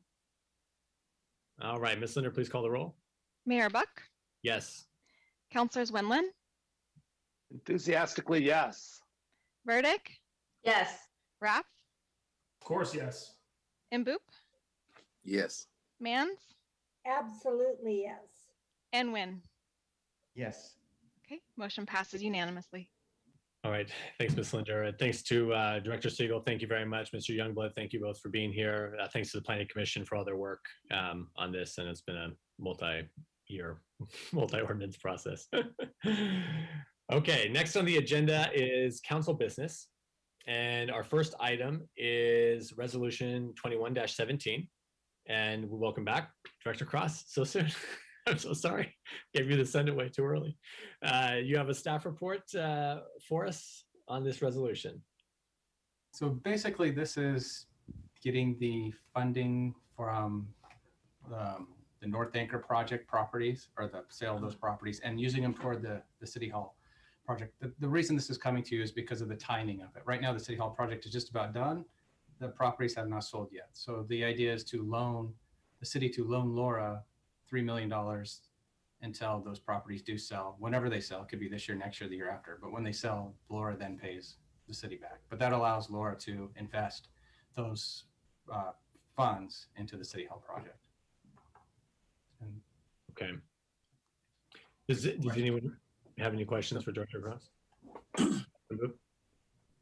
No, I was gonna move to adopt the resolution. Okay. Is it? Yeah. Okay. If please. So move to adopt resolution 2117, authorizing the city to loan LORA $3 million to be repaid from the North Anchor land sale proceeds. Is there a second? Councilor Second, Mans? second. Oh, thank you, Councilor Mans. Discussion, Councilor Mans? So tell me how this works. As it's going from one East End project to another, will there be interest charged to the lending? I'm a little confused about that. Or is it just straight up $3 million and then they repay $3 million?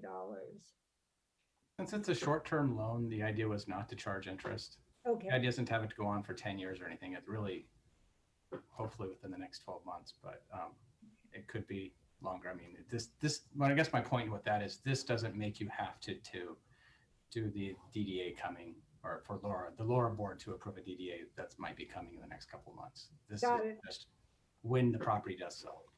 Got it. Thank you. Any further discussion? Okay, Ms. Linder, please call the roll. Mayor Buck, Yes. Councilors Wendland, Yes. Burdick, Yes. Raff, Yes. and Boop, Yes. Mans,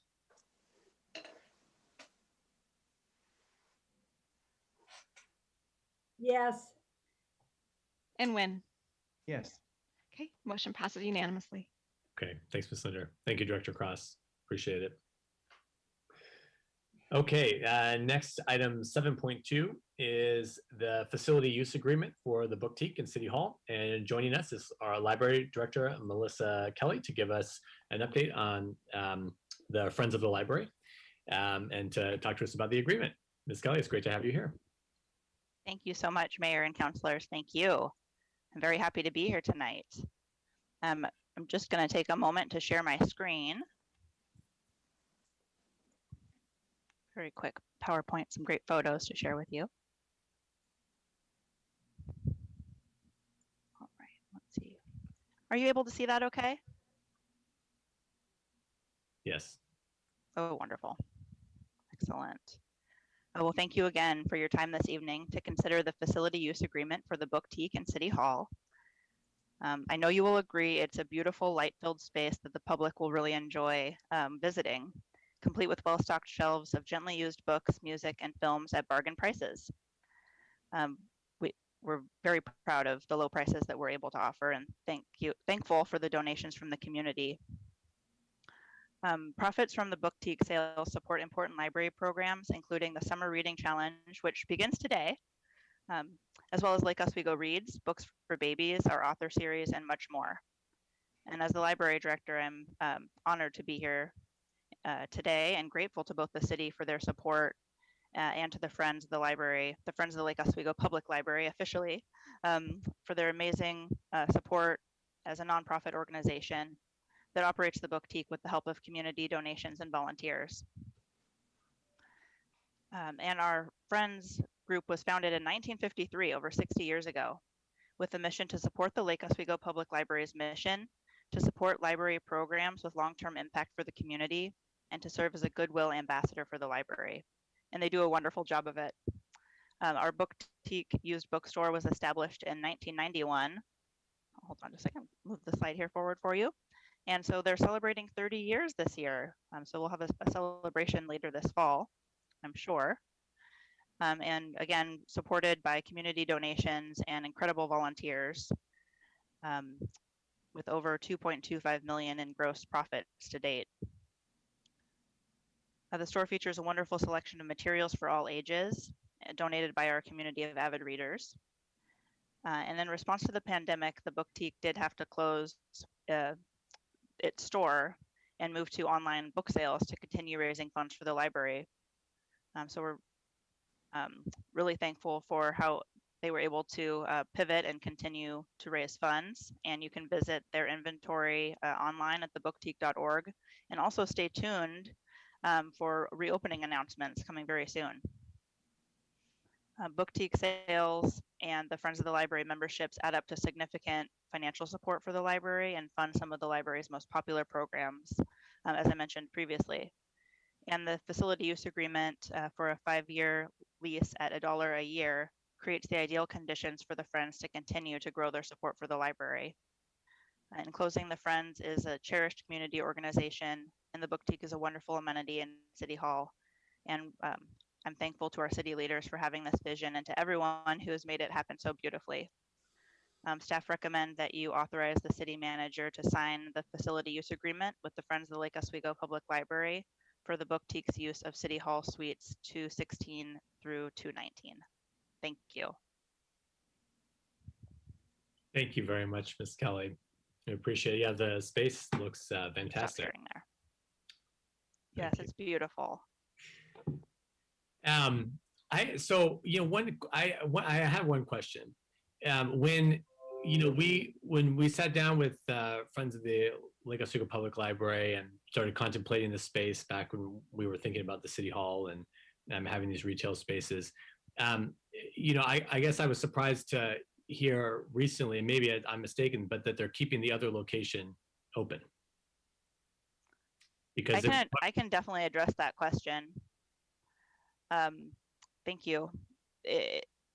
What I know is that the board has voted to keep that lease at the Monroe location through the end of the year.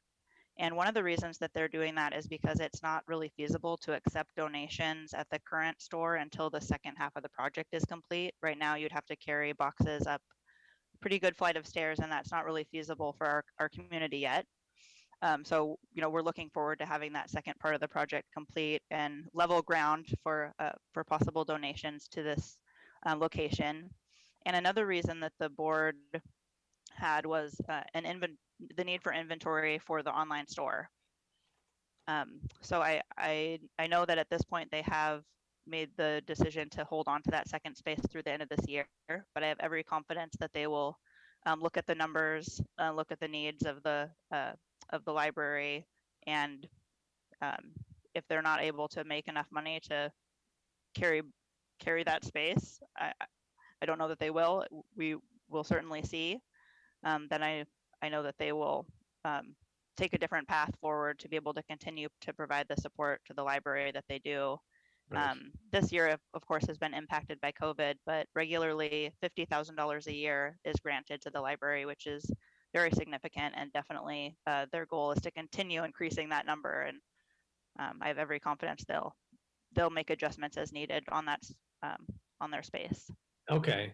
Well, that's good to hear. I mean, I know we're not, creating some kind of exclusive use as part of this agreement, with them, but I think the whole thinking in the city making this investment in the space was then it would return more money to the library.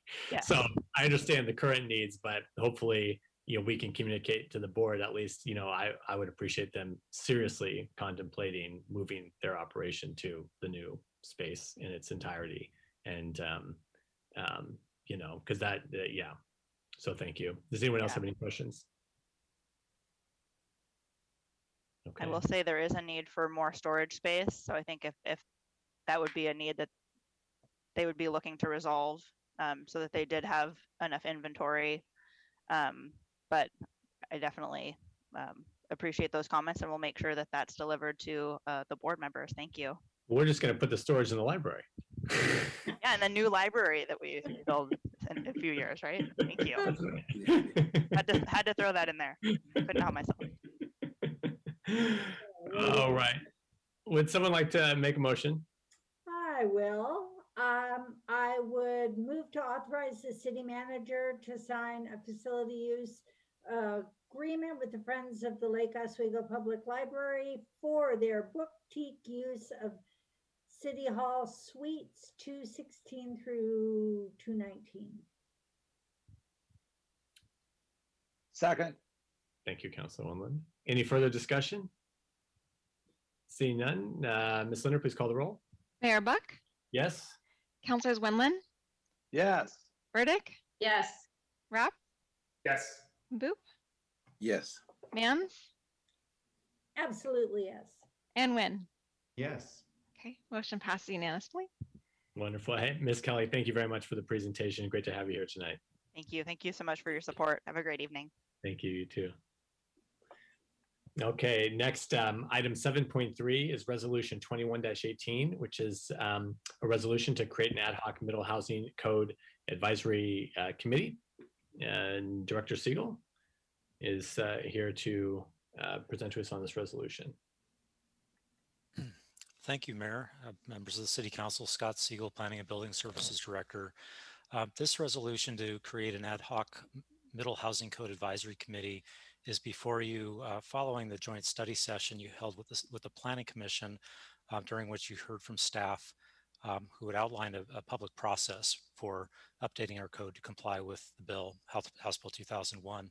The advisory committee, the purpose of the advisory committee is to provide some higher level policy input or advice to the council and the Planning Commission, and to really do some of the initial heavy lifting and the work that really needs to happen before we can move forward and start drafting code amendments. And that means looking at the housing opportunities report that the city with their consultant produced and the council received at your previous meeting. It means going through those options that the consultant had outlined and looking at the pros and cons of each of those strategies and recommending concepts or building blocks for our new code or code amendments. So their scope is fairly well defined. It's over a short duration. They would need to be fully operational by the beginning of July. They would hold somewhere between 4 and 5 meetings through the end of September. And their work product would be, as I said, a set of recommendations providing input or guidance to the Planning Commission and Council as to those strategies that are really most appropriate for Lake Oswego based on the Council's goal toward livability and implementing the mandate, the housing bill. So the content or the membership of this committee is outlined in the council report and the resolution.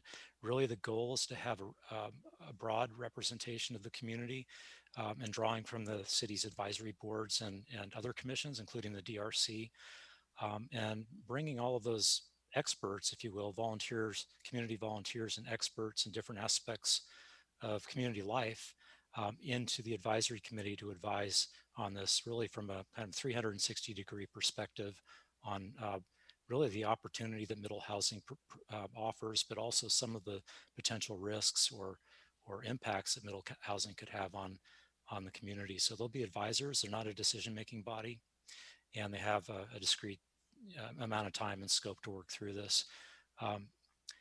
There would be a liaison from the City Council. We're proposing that the council would designate a liaison, as well as the Planning Commission also having a liaison.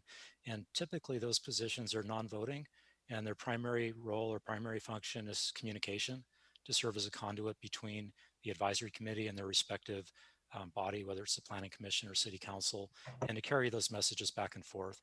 In my experience, I found that that's very helpful. It's efficient. So when you get into a legislative process with work sessions and hearings in front of the Planning Commission and eventually the council, there's continuity. There's an institutional memory of what was discussed and why the recommendations are as they are. So I think it's a great tool, and strongly urge the council to pass the resolution.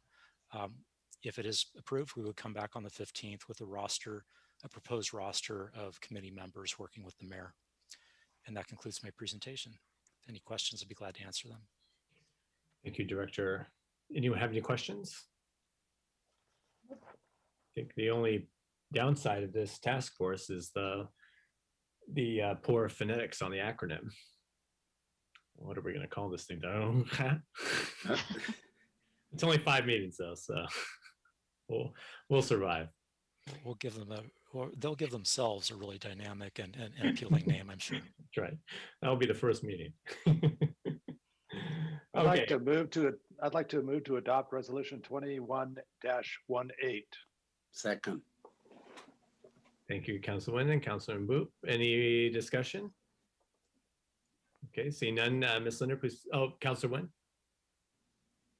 Nguyen. I might have missed it, but so this is an advisory group that council is going to be selecting. Can people apply for this, or is this something that I know that it's a short time, but is that something that people can apply for, or are we just going to be tapping people to do it? Yeah, thank you, Councilor Nguyen. As proposed, the positions they're really defined. There are a number of positions that come from the advisory boards, one from the DRC. So what we've suggested is that each of those boards designate someone who has an interest or has some expertise or knowledge of the subject. For the external members, those members who are representing the building industry or housing interests, architecture, finance, we would work with the mayor and in soliciting interest from community members who fit those backgrounds. This process really, unfortunately, doesn't lend itself to a community-wide recruitment because of the time frame that we're working within. But I think the structure of the committee is, I think it's appropriate the way it's organized, and there is time to really make appointments through this process. Under the city code, the mayor has the charge of making these appointments, and then the committee members are to be affirmed or ratified by the city council. That's the procedure we have. Thank you. Councilor Mans, did you have a question? No, Director Siegel answered my question. Thank you. Okay, thanks for the questions. Anything further? Okay, Ms. Linder, please call the roll. Mayor Buck? Yes. Councilors Burdick? Yes. Wenlin, Yes. Ruff, Yes. Boop, Yes. Mans, Yes. and Win. Yes. Okay, motion passes 7-0. Great. Okay. Thank you, Director Siegel. I know that was quick work. Thank you for putting that together. Okay. Now we have information from council. If anyone has anything, just put your hand up. Councilor Mans. I am just a talking person today. I wanted to mention that Councilor Burdick, myself, former councilors Goodman and O'Neill were at the memorial service yesterday. It was very appropriate. That would be the Memorial Day service. Very appropriate for the times, low key, excellent speakers, short. It was fairly well attended, quiet, respectful, and quite a nice time overall. I also want to mention, on a different note, just how much fun I had at our AAPI gathering in Millennium Park.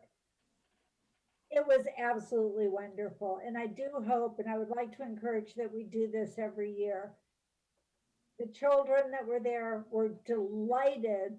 The adults that were there were having a wonderful time. My only suggestion is, after COVID, have to have food stands, please. Have to have representative food stands. As far as my Parks Board liaison work is, we spent time talking about the pool, not a lot of time. We talked about open space, bond measure, the regular things that you would think we would be talking about as the park board. Went extremely well. I'm sorry to report that our co-chair resigned. So I believe that the board is going to put out nomination within the group for a second co-chair of the board. And that's all I have. Thank you, Councilor Mans. I would, well, I'll echo your comments about the AAPI Heritage Month celebration. It was great. I think one of the best city events I've ever been to, for sure.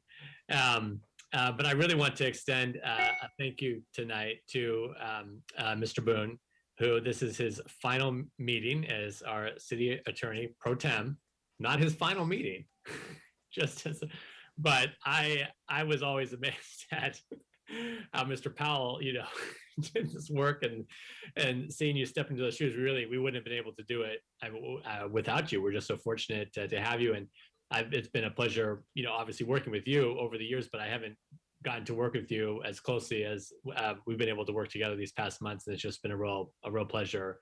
And thank you for, I mean, the many hours of work. Well, if I can just say, it's always a joy to work with the Lake Oswego City Council, and I look forward to continuing to do so in my role that I much more prefer. And we look forward to continuing to work with you as well, and enjoy your little time off the grid. He is the only city attorney in Lake Oswego that has never attended a meeting as a city attorney in person for a city council meeting. So you have a distinction that no one probably will ever have, hopefully ever again. So very good. Thank you. And then I'll just, on the regional level, at our last MPAC meeting, we talked about the, we had an update from the 4 urban UGB expansion areas. So that's King City, out in Hillsborough, the Witch, Hazel Village South, Wilsonville with the Frog Pond, and then Beaverton and Cooper Mountain. And they just kind of went over what they're doing to expand to those areas, which is, you know, interesting. Is, you know, obviously we have, you know, Stafford on the, in the back of our minds. And I think the one thing to note is that, you know, all of those expansion areas, you know, the SDCs, the development fees pay for 100% of the infrastructure, transportation, you know, everything that they need. So And there's a significant amount of homes being built. They're all different sizes, but it was definitely a good presentation, and they're kind of at different phases, but certainly facing all the issues you'd expect, having schools, for the kids to attend, transportation infrastructure, et cetera. And then also they're all in the midst of figuring out how the House Bill 2001, just like we're doing, how that will factor into a new development. So they're looking at a much denser amount of housing per acre, and still working. The interesting piece there is they're learning how the SDCs will calculate out at those higher densities. Obviously, some of the infrastructure is shared. You can talk about your water and stuff, but then we charge on a per unit basis for things like parks, and other jurisdictions, of course, do the same. So it actually increases the SDCs for some of these other units. So it should be an interesting to follow along, and there may be things that we can pick up from what other jurisdictions are doing in that regard as well. That's all I have. Does anyone else have update? Ms. Bennett? I just want to thank you for thanking Evan. I think when Evan and I sat down in the winter, I was hopeful it'd be only like 3 months, and it's turned out to be somewhat more than that. I will also say to all of you, if you haven't figured it out, that Evan doesn't do a halfway job at anything. And so there's been a few times I've been worried about Evan's head exploding because he's not capable of doing work that's just good enough. I will also say that I'm glad he's going to be around for a while longer, because he knows all the best places in the Northwest to hike. And if you're nice to him, he might tell you where they are. And if you're not nice to him, he'll tell you that those places are already too crowded, and he's not going to tell you where he's going. So thank you, Evan. It's been a joy, actually.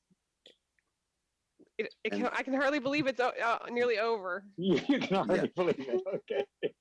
And Mr. Mayor, I was talking to the mayor about having a party for Evan. I know, even if he doesn't like it. So we can go do something after. I think after the restrictions are lifted, we should have a party for Evan, and maybe invite David and Jason to come too.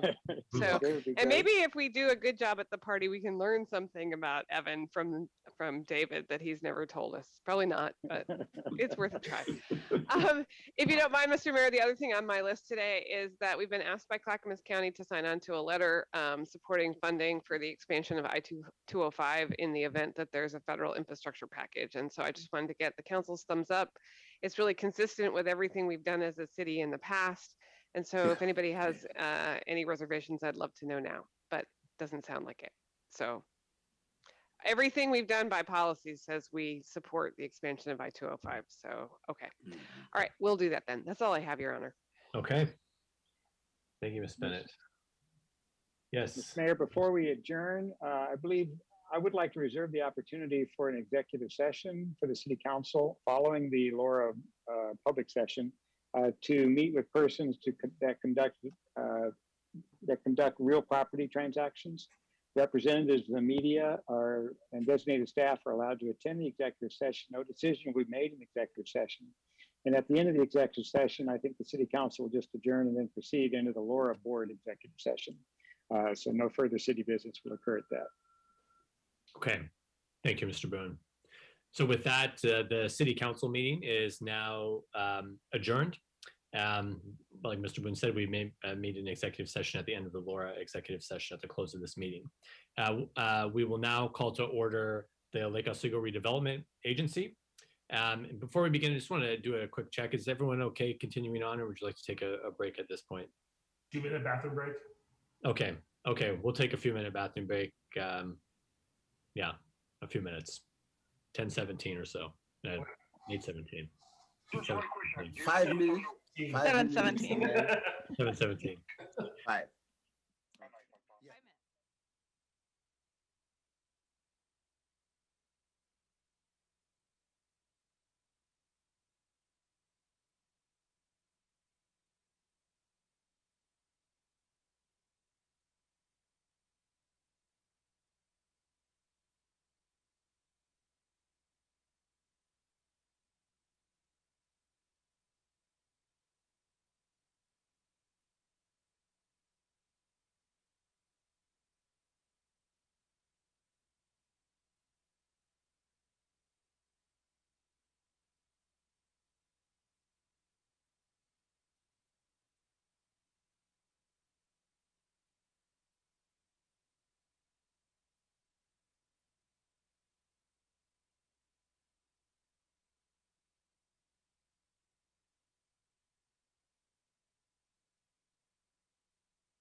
Right, Mayor, we're Sean, set. could you condense your report down a little bit for this one?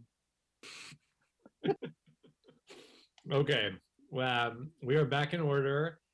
First item on our LORA agenda is a public hearing, LORA Resolution 2103, which is adopting the LORA budget for the biennium commencing July 1st, 2021. Mr. Boone, will you Thank please? you, Mr. Mayor. This is a policy decision for the council, which is in council's discretion. It's 5 minutes for individuals, 10 minutes for organized groups. And I would ask council members to please declare if there are any financial conflicts of interest. Hearing none, I believe Sean Cross, Finance Director, has a lengthy report. Oh, wow. Okay. Again, like the last one, you're part of the budget committee. You were at all the meetings. I really don't have much to report that you weren't there to see. We didn't change this one. I think it was passed in 10 minutes. So I'm here to answer questions. Does anyone have any questions for Director Cross? Okay, hearing none, we'll open the public hearing.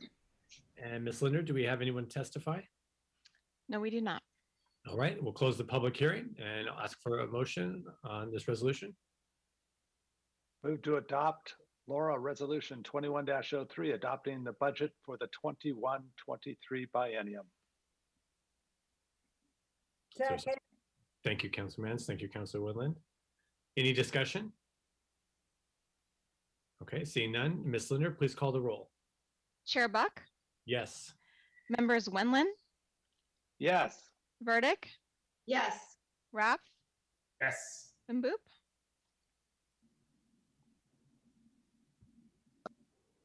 Yes. Mans, Yes. and Wynn. Yes. Motion passes unanimously. Okay. Thank you, Ms. Linder. Doing it tonight. Director Cross is going to join us for our first item of board business, which is LORA Resolution 2104, a resolution of the Redevelopment Agency approving an intergovernmental agreement with the City of Lake Oswego relating to projects within the East End District. Director Cross. This is the other side as the board from getting now receiving the loan from the city to put the non-TIF funds, the actual sale of the properties, back into the City Hall project. Okay, anyone have any questions on this resolution? Seeing that, would someone like to make a motion? Anyone? Anyone? Okay, I'll make it. Thank you, Ken. I move to adopt LORA Resolution 21-04, authorizing LORA to accept a loan from the city of $3 million to be repaid from the North Anchor land sale proceeds. Second. $3 million. Thank you both. A motion made from Council Wynn, second from Council Mans. Any discussion? Okay, seeing none, Ms. Linder, please call the roll. Chair Buck, Yes. members Wendland, Yes. Burdick, Yes. Raff, Oh, I wanted to second it, but Jackie took it. But yes. and Boop, Yes. Mans, Yes. and Wynn. Yes. All right, motion passes unanimously. Okay, thank you very much. Thank you, Director Cross. Next item of business, item 13.2 is an approval to increase the City Hall project budget. And we have a redevelopment manager, Mr. Sitson, joining us. Mr. Sitson, welcome to the meeting. The floor is yours. Thank you, Chair Buck. Thank you. Let's see, this evening I also wanted to mention online we have Dave Lintz, who's our owner's rep from Day CPM, as well as Aaron Braun, the senior project manager with Howard S. Wright, our general contractors. And before I begin, I've asked Aaron to provide the board a quick update as to where we are in the construction process. So Aaron, I'm going to turn it over to you. Thanks, Sid. Thanks, Mayor and LORA board members. I'm going to try to share my screen here real quick.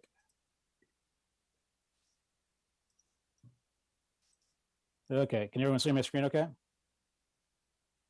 Yes. Okay, great. So our last update was in December. So of course, a lot has happened in the last 5.5, 6 months.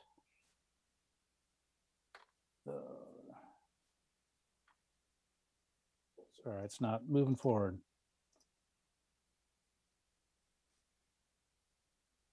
All right, sorry about that.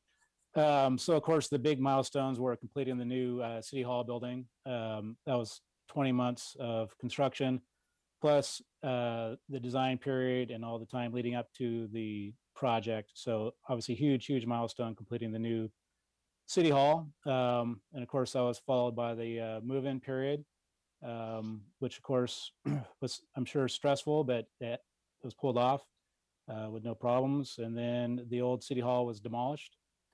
From a schedule perspective, we've had a lot of challenges on the project. Of course, COVID-19, and then the September regional fire, smoke, and unhealthy quality event.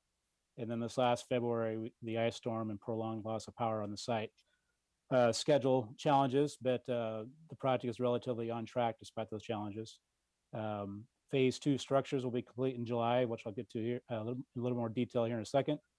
And then the big milestone is substantial completion for the overall project in early September. One of the things we always track and which is most important to us is safety.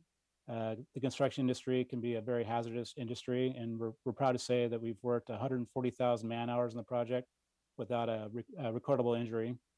So that's a great milestone, and we're hoping to complete the project in its entirety with no accidents. And then, of course, we had COVID-19 protocols in place, and we did not have any outbreaks on site. So our protocols worked, and that was a good accomplishment as well. We have a monthly aerial drone photo service, and pulled this photo up just because I thought it was kind of cool to see the nearly completed new building compared to the old building. And you can see what the roof looked like, which we all know leaked and those sort of things, an unhealthy building compared to your new building. Demolition, there was a lot of planning that took place in the demolition of the old City Hall. You know, this is obviously a high risk activity, especially given the proximity to the new building, and it was pulled off with no incidences. We have lots of cool photos and videos of the demolition activity. But once again, I thought the drone photo here kind of showed the neat perspective, as well as the ground photo of how close the old building was being removed from the new building. Another interesting thing is phase 1, the new City Hall was what we call an export site, where we had to do mass excavation and shore the surrounding walls. There was about 8,000 yards of dirt left.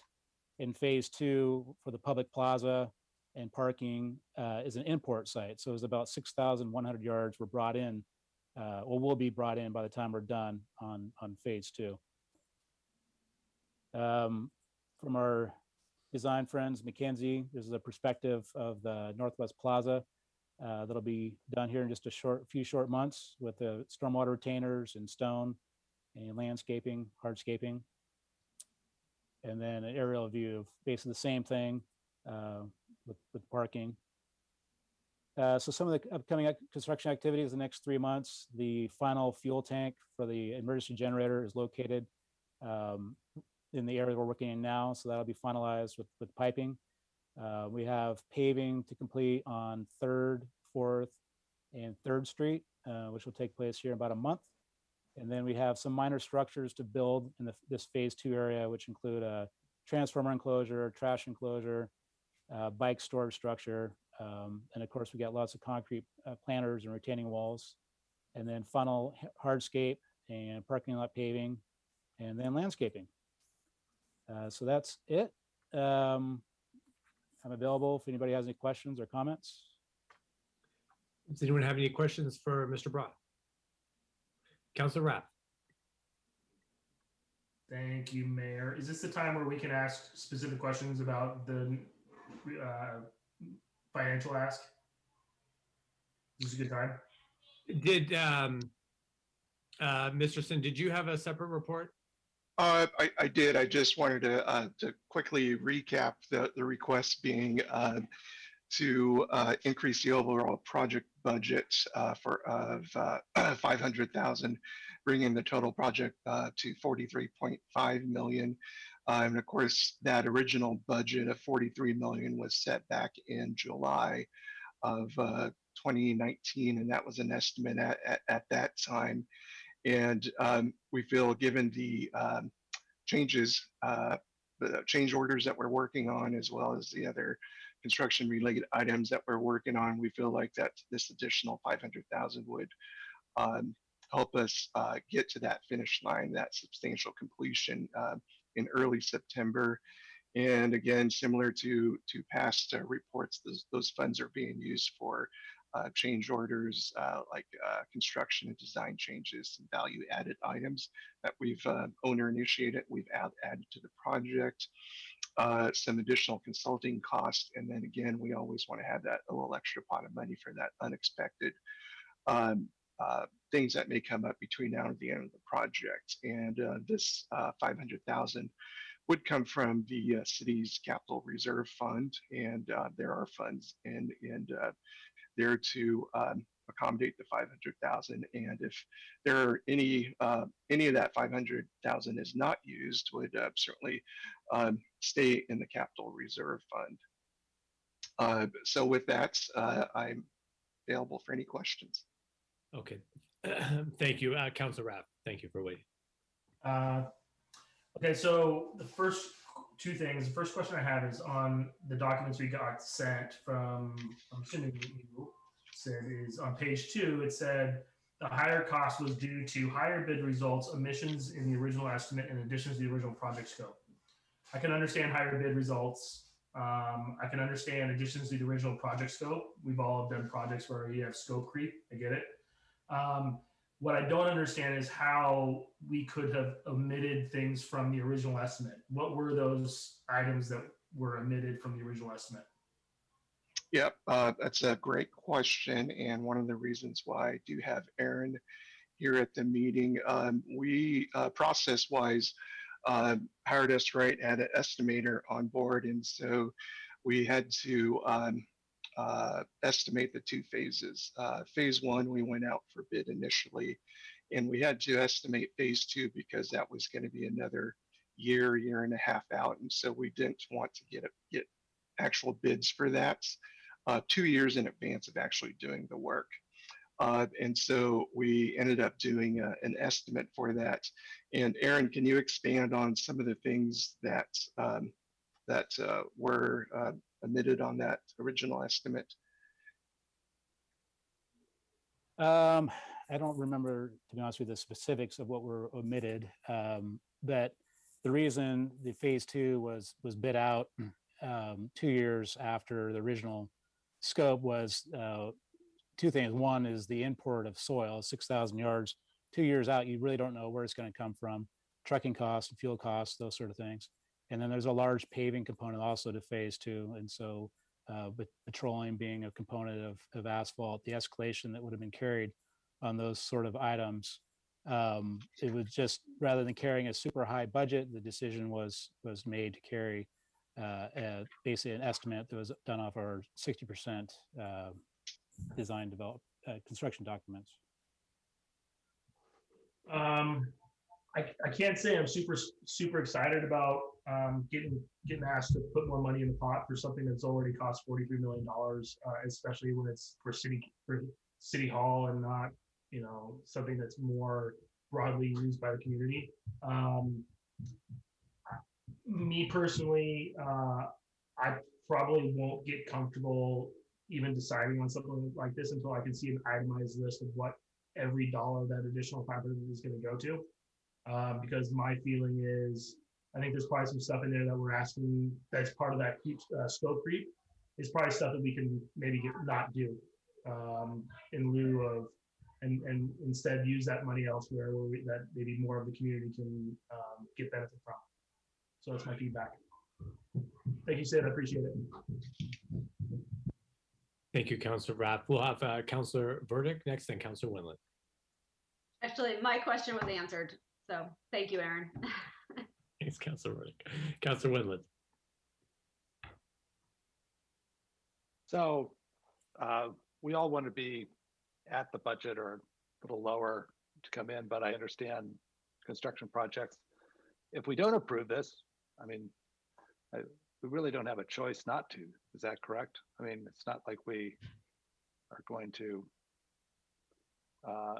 stop progress. Is that correct? Or is there a way that we can meet in the middle? We would have to take a very hard look at our cost event log that we have right now. And that cost event log identifies all of the different things that we're currently working with the contractor.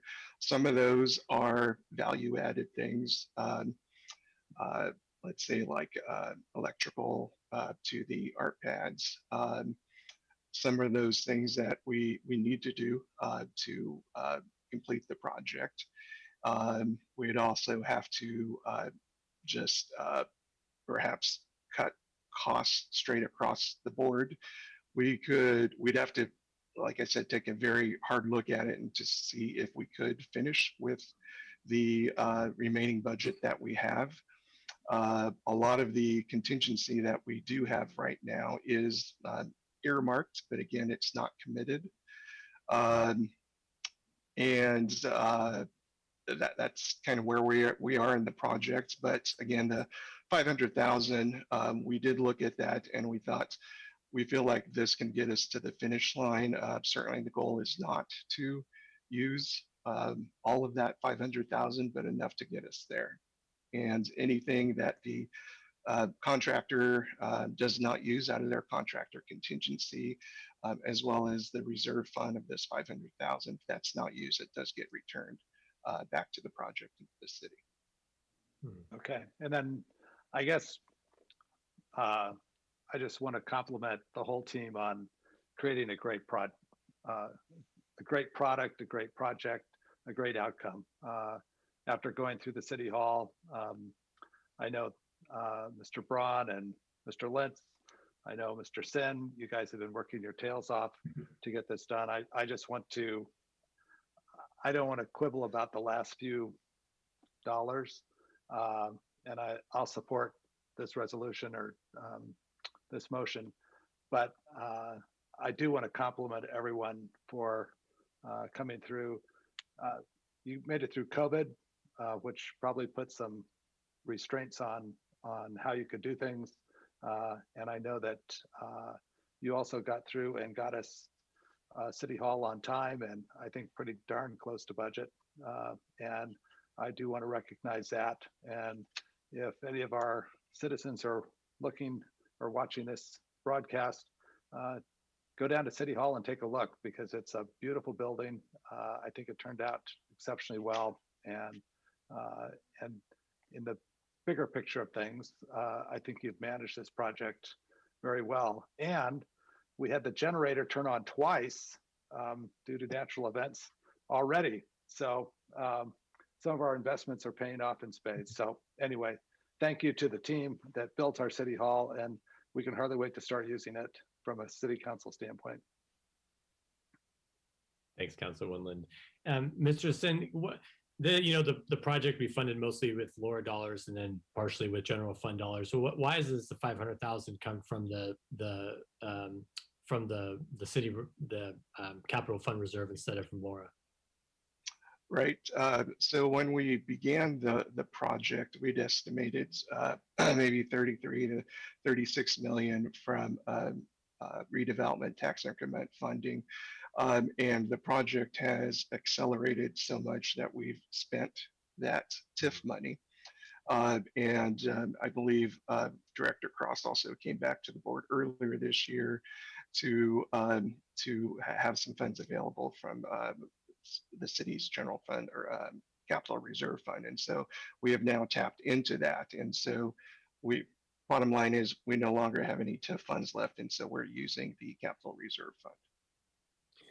Okay, I will join, my colleagues. I think we're, I will support this, but I do wish that, we were approving certain, like to Councilor Raff's point, not just a pool of money, but you know, a budget with actual items and costs in it that add up to a number that then we're approving, instead of kind of a back of the napkin, more or less type of calculation. Especially when it comes down to this final, you know, piece, I would feel like we would know what the items are and how much they're going to cost. And it just seems like if we put money in, I'll be shocked, pleasantly shocked, but shocked if we get a dime of that back. So that's my comment. Councilor Mance.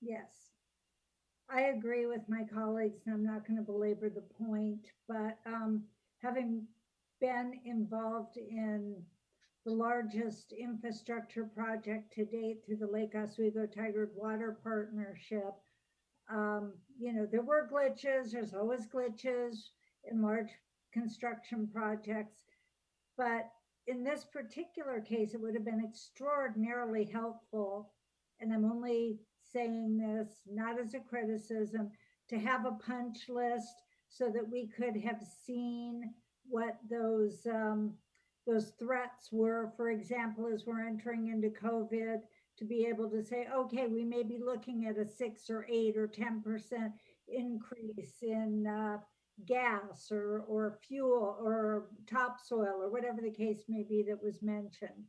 I know that that information was probably out there somewhere, but it would have been nice to have that presented to us in that particular way.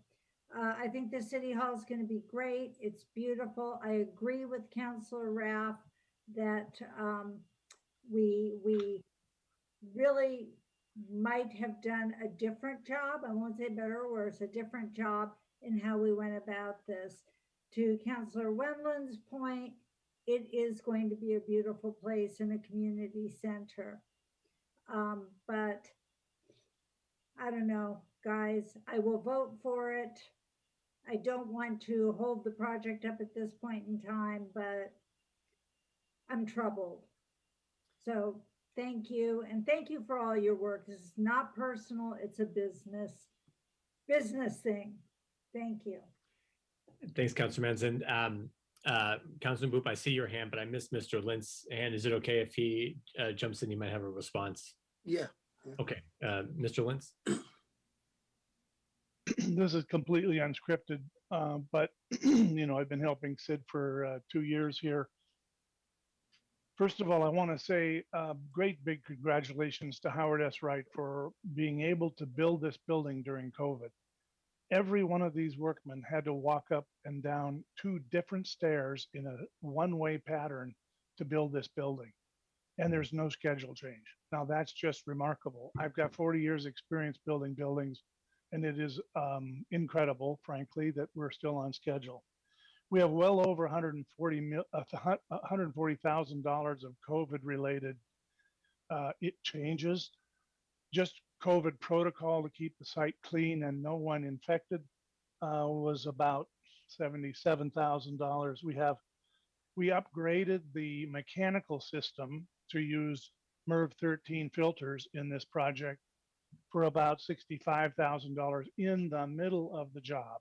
We changed the motors on the units and changed the filter sizes because the motors needed more pressure to push through the bigger filters, the heavier filters.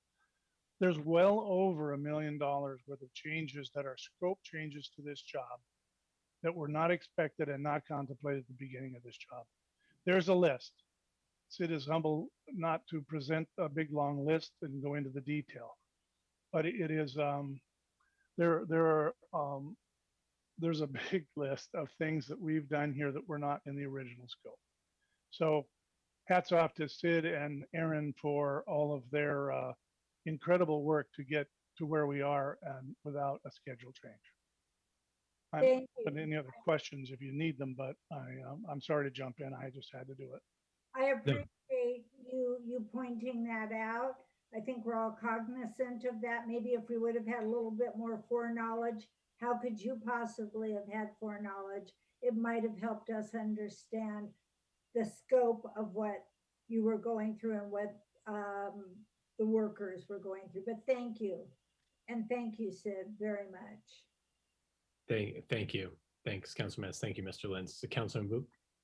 Yeah, I just wanted to defer to what most of you were thinking. I think Sid has done a great work, and you know, I have projects that I had before COVID, and $500,000 to what we are gonna have, what we get presented. In many cities in the world, the city hall is called Hotel de Ville, like it's the hotel of the city.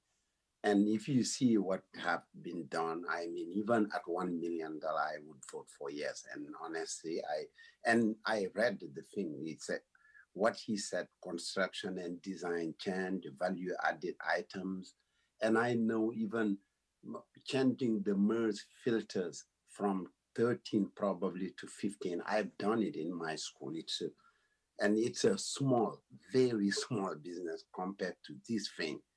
So honestly, $500,000. Thank you, Sid, and all the people at City Hall who made our city look better. I only can imagine when you go to that plaza, like a real city. You go to San Francisco, you go to Paris, you go to Dakar or somewhere. You have the L'Hotel de Ville with a plaza and stuff where you can sit. I would, if you allow me to move to adopt this, to approve, the $500,000, and we say thank you, Sid, and thank you to all the city workers who were involved in this project and the contractor who built this beautiful stuff for our city. Thank you. Thank you, Councilor. Yeah. The way these meetings I'll are second going, that motion. The way these meetings are going, it's going to have to be a Hotel de Ville. So bring our cots. Councilor Rapp. Yeah. So while I understand and I totally think the buildings can be beautiful, I think my issue is more a desire for more transparency for us and our citizens. When I go to a restaurant and I buy a dinner and the bill comes, I don't just give them money without knowing what they're charging me for. I want to see it. You see it. We all see an itemized list. It's just the way it works. So for me, the duty we have to Lake Oswego is to know what every dime is going to. And so that's where I would have to vote no on this, not because I don't want to give the $500,000, more because I just want to see what we're spending on. I want to see the decisions that are being made on design, on all the different aspects of it, be it COVID related, totally get it. Those are costs, or are they cosmetic related that maybe we could do either not do and still have a great product, or do it to a less extent. And so those are things that I would like to see before I authorize $500,000. It's $500,000. And the fight we went over about lawnmower equipment for the city was over $100,000, and we spent 2 hours on it. Now we're all ready to go for it on $500,000. So I think we have a duty to Lake Oswego to nitpick it, especially at this late stage of the game. So that's it. Okay. Thanks. Councilor Nguyen. Thank you, Mayor Buck. Yeah, certainly I understand the our responsibility to be able to be fiscally responsible for these types of projects, but we also have to recognize too, I'm in business, I build things, and certainly even in the private sector, it is very rare that we build things at or below budget. Certainly add to that the circumstances we have right now. So I think that although we can try to nitpick and try to second guess what's been done, I think at this point the building's practically, it's being occupied. We're almost there. And sometimes we just have to recognize that as a municipality, as a government, there are things we're not going to be doing as efficiently as if it was a private business. And so there's just things that I've learned that in my short time on council here that, if it was a private business, it'd be one thing, but this isn't a private business. And there's so many unknowns that we have to deal with too. And certainly there are other things that, our staff has worked hard to make sure that that we didn't subject ourselves to in terms of these types of different types of prevailing wage things, and those are things that would certainly add a lot more cost to the project. So I think at this stage in the game, of course we like to save money, but again, just recognize that we're not a private business and we don't do things in the most efficient way. I wish it was different, but it's just a matter of fact at this point. Okay, thank you, Council Nguyen. And we'll recognize too, there have been other areas where the Mr. Sin, the project team, have saved money. If it weren't for that, we'd have we'd be here with a different number. So we recognize that as well. I see the hands up. Is someone raising their hand to make a motion on this item? Okay, Councilor Boob. Yes, I move to approve a budget increase of 500,000 for the City Hall project for a total project amount of $43,493,242. Second. Second from Councilor Nguyen. Is there any further discussion? Councilor Burdick, you had your hand up. Yeah, I would just like to say that I hope in some ways, and Sid, or excuse me, Manager Sin, I realize I'm very impressed actually with how this has all been handled. This is really difficult, and I realize, Mr. Lentz brings up an excellent point about keeping this on track. To have such a huge project stay on track during COVID is massive. I think for me, and this might be partially because I'm a new counselor coming into it, I think it would have been helpful to have known, like, where were we saving money and where money might have needed to be spent, such as, the filters and so forth, and those costs. So it didn't have to be like super nitty gritty, but kind of high level, some of those things would have been helpful. So I think maybe just take it as a lesson learned for the future, of maybe just some of that information can be helpful. Just again, to Councilor Raff's point, we do have to speak to our constituents and explain it. And that information for me personally is helpful. So again, I want to just really appreciate everything that the team has done. But maybe just take some lesson learns. I think in every experience, we have things that we can kind of improve. So that would just be my request for the future. But again, I don't want that to take away to, wow, getting a project this big and on time is massive, especially with COVID. So again, congratulations on that. I see many smaller projects, just home additions that are months and months off. So I really just don't want to ignore that giant accomplishment. So thank you. Right. Thank you, everyone. Good discussion. If there's nothing else, Ms. Linder, please call the roll. Chair Buck, Yes. members Wendland, Yes. Burdick, Yes. Raff, No, I'd like to see more information. and Boo, Yes. Mans, Yes. and Nguyen. Yes. Motion passes 6-1. Okay. Thank you, everyone. And our next item on the agenda is related item 13.3, which is the approval to increase the guaranteed maximum price. Mr. Sin, please proceed with the report on this. Yeah. Thank you. And that's some great feedback on the previous item. And certainly I think it's applicable to this one as well, especially when we're increasing the construction guaranteed maximum price for this project by $504,000. That in generally goes, the total GMP now would go from approximately 36.4 million to 36.9 million. And those funds were already budgeted within that $43 million originally adopted back in July of 2019, so it does not increase that. But certainly any additional, any times in the future when we do come back, certainly this would be a great example. We do have an itemized list that we will definitely be providing. For example, this one, there were 124 items on there, all the way from just some minor lighting things all the way up to larger costs for upgraded ADA issues and things like that. So definitely appreciate the feedback, and I'd appreciate and recommend to the board if they could approve this GMP at this time. Thank you. Thank you, Mr. Sin. Does anyone have any questions for Mr. Sin? Okay, would someone like to make a motion? I'll move to authorize the LORA Executive Director to amend the existing contract with Belfour Beatty Construction LLC, doing business as Howard S. Wright, by $504,007 to establish a new construction guaranteed maximum price of $36,965,146 for the City Hall project. Second. Thank you, Councilwoman. Councilor Mans, thank you. Any further discussion? All right, seeing none. Ms. Linder, please call the roll. Chair Buck, Yes? members Wendland, Yes.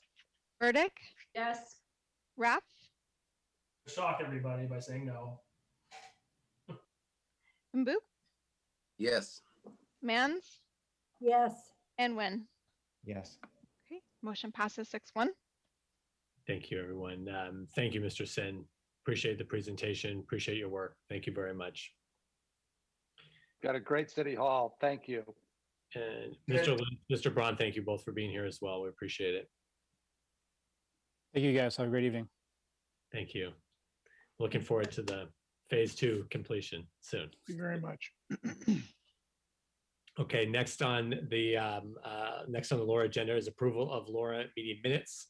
We have the minutes from March 16th and April 6th. Is there a motion to approve? Move to approve the LORA minutes. Councilor Mans. Second. Thank you, Councilor Williams. All right, any discussion? All right, Ms. Linder, please call the roll. Chair Buck, Yes? members Wendland, Yes. Burdick, Yes. Raff, Yes. Mbu, Yes. Mans, Yes. and Wynn. Yes. Okay, motion passes unanimously. Okay. We are now going to move into executive session. I'll ask Mr. Boone to please read us the executive session parameters. Thank you, Mr. Chair and Mr. Mayor. The Lake Oswego City Council and the Lake Oswego Redevelopment Agency will move into executive sessions respectively. They happen to both be regarding ORS 192-662E to deliberate with persons designated by the governing body to negotiate real property transactions, and F, to consider information or records that are exempt by law from public inspection. The representatives of the news media and designated staff are allowed to attend the executive session. All other members of the audience will not be allowed to continue watching. Representatives of the news media are specifically directed not to report on any of the deliberations during the executive session, except to state the general nature of the subject of the session. As previously announced, no decision will be made. And following executive session, I think we'll just move to adjournment. There'll be no return to public session. That's right. Okay. Thank you, Mr. Boone. As you mentioned, so this will conclude the broadcast portion of the meeting. We will all log off and log into the second Zoom link as soon as we can. Thank you very much.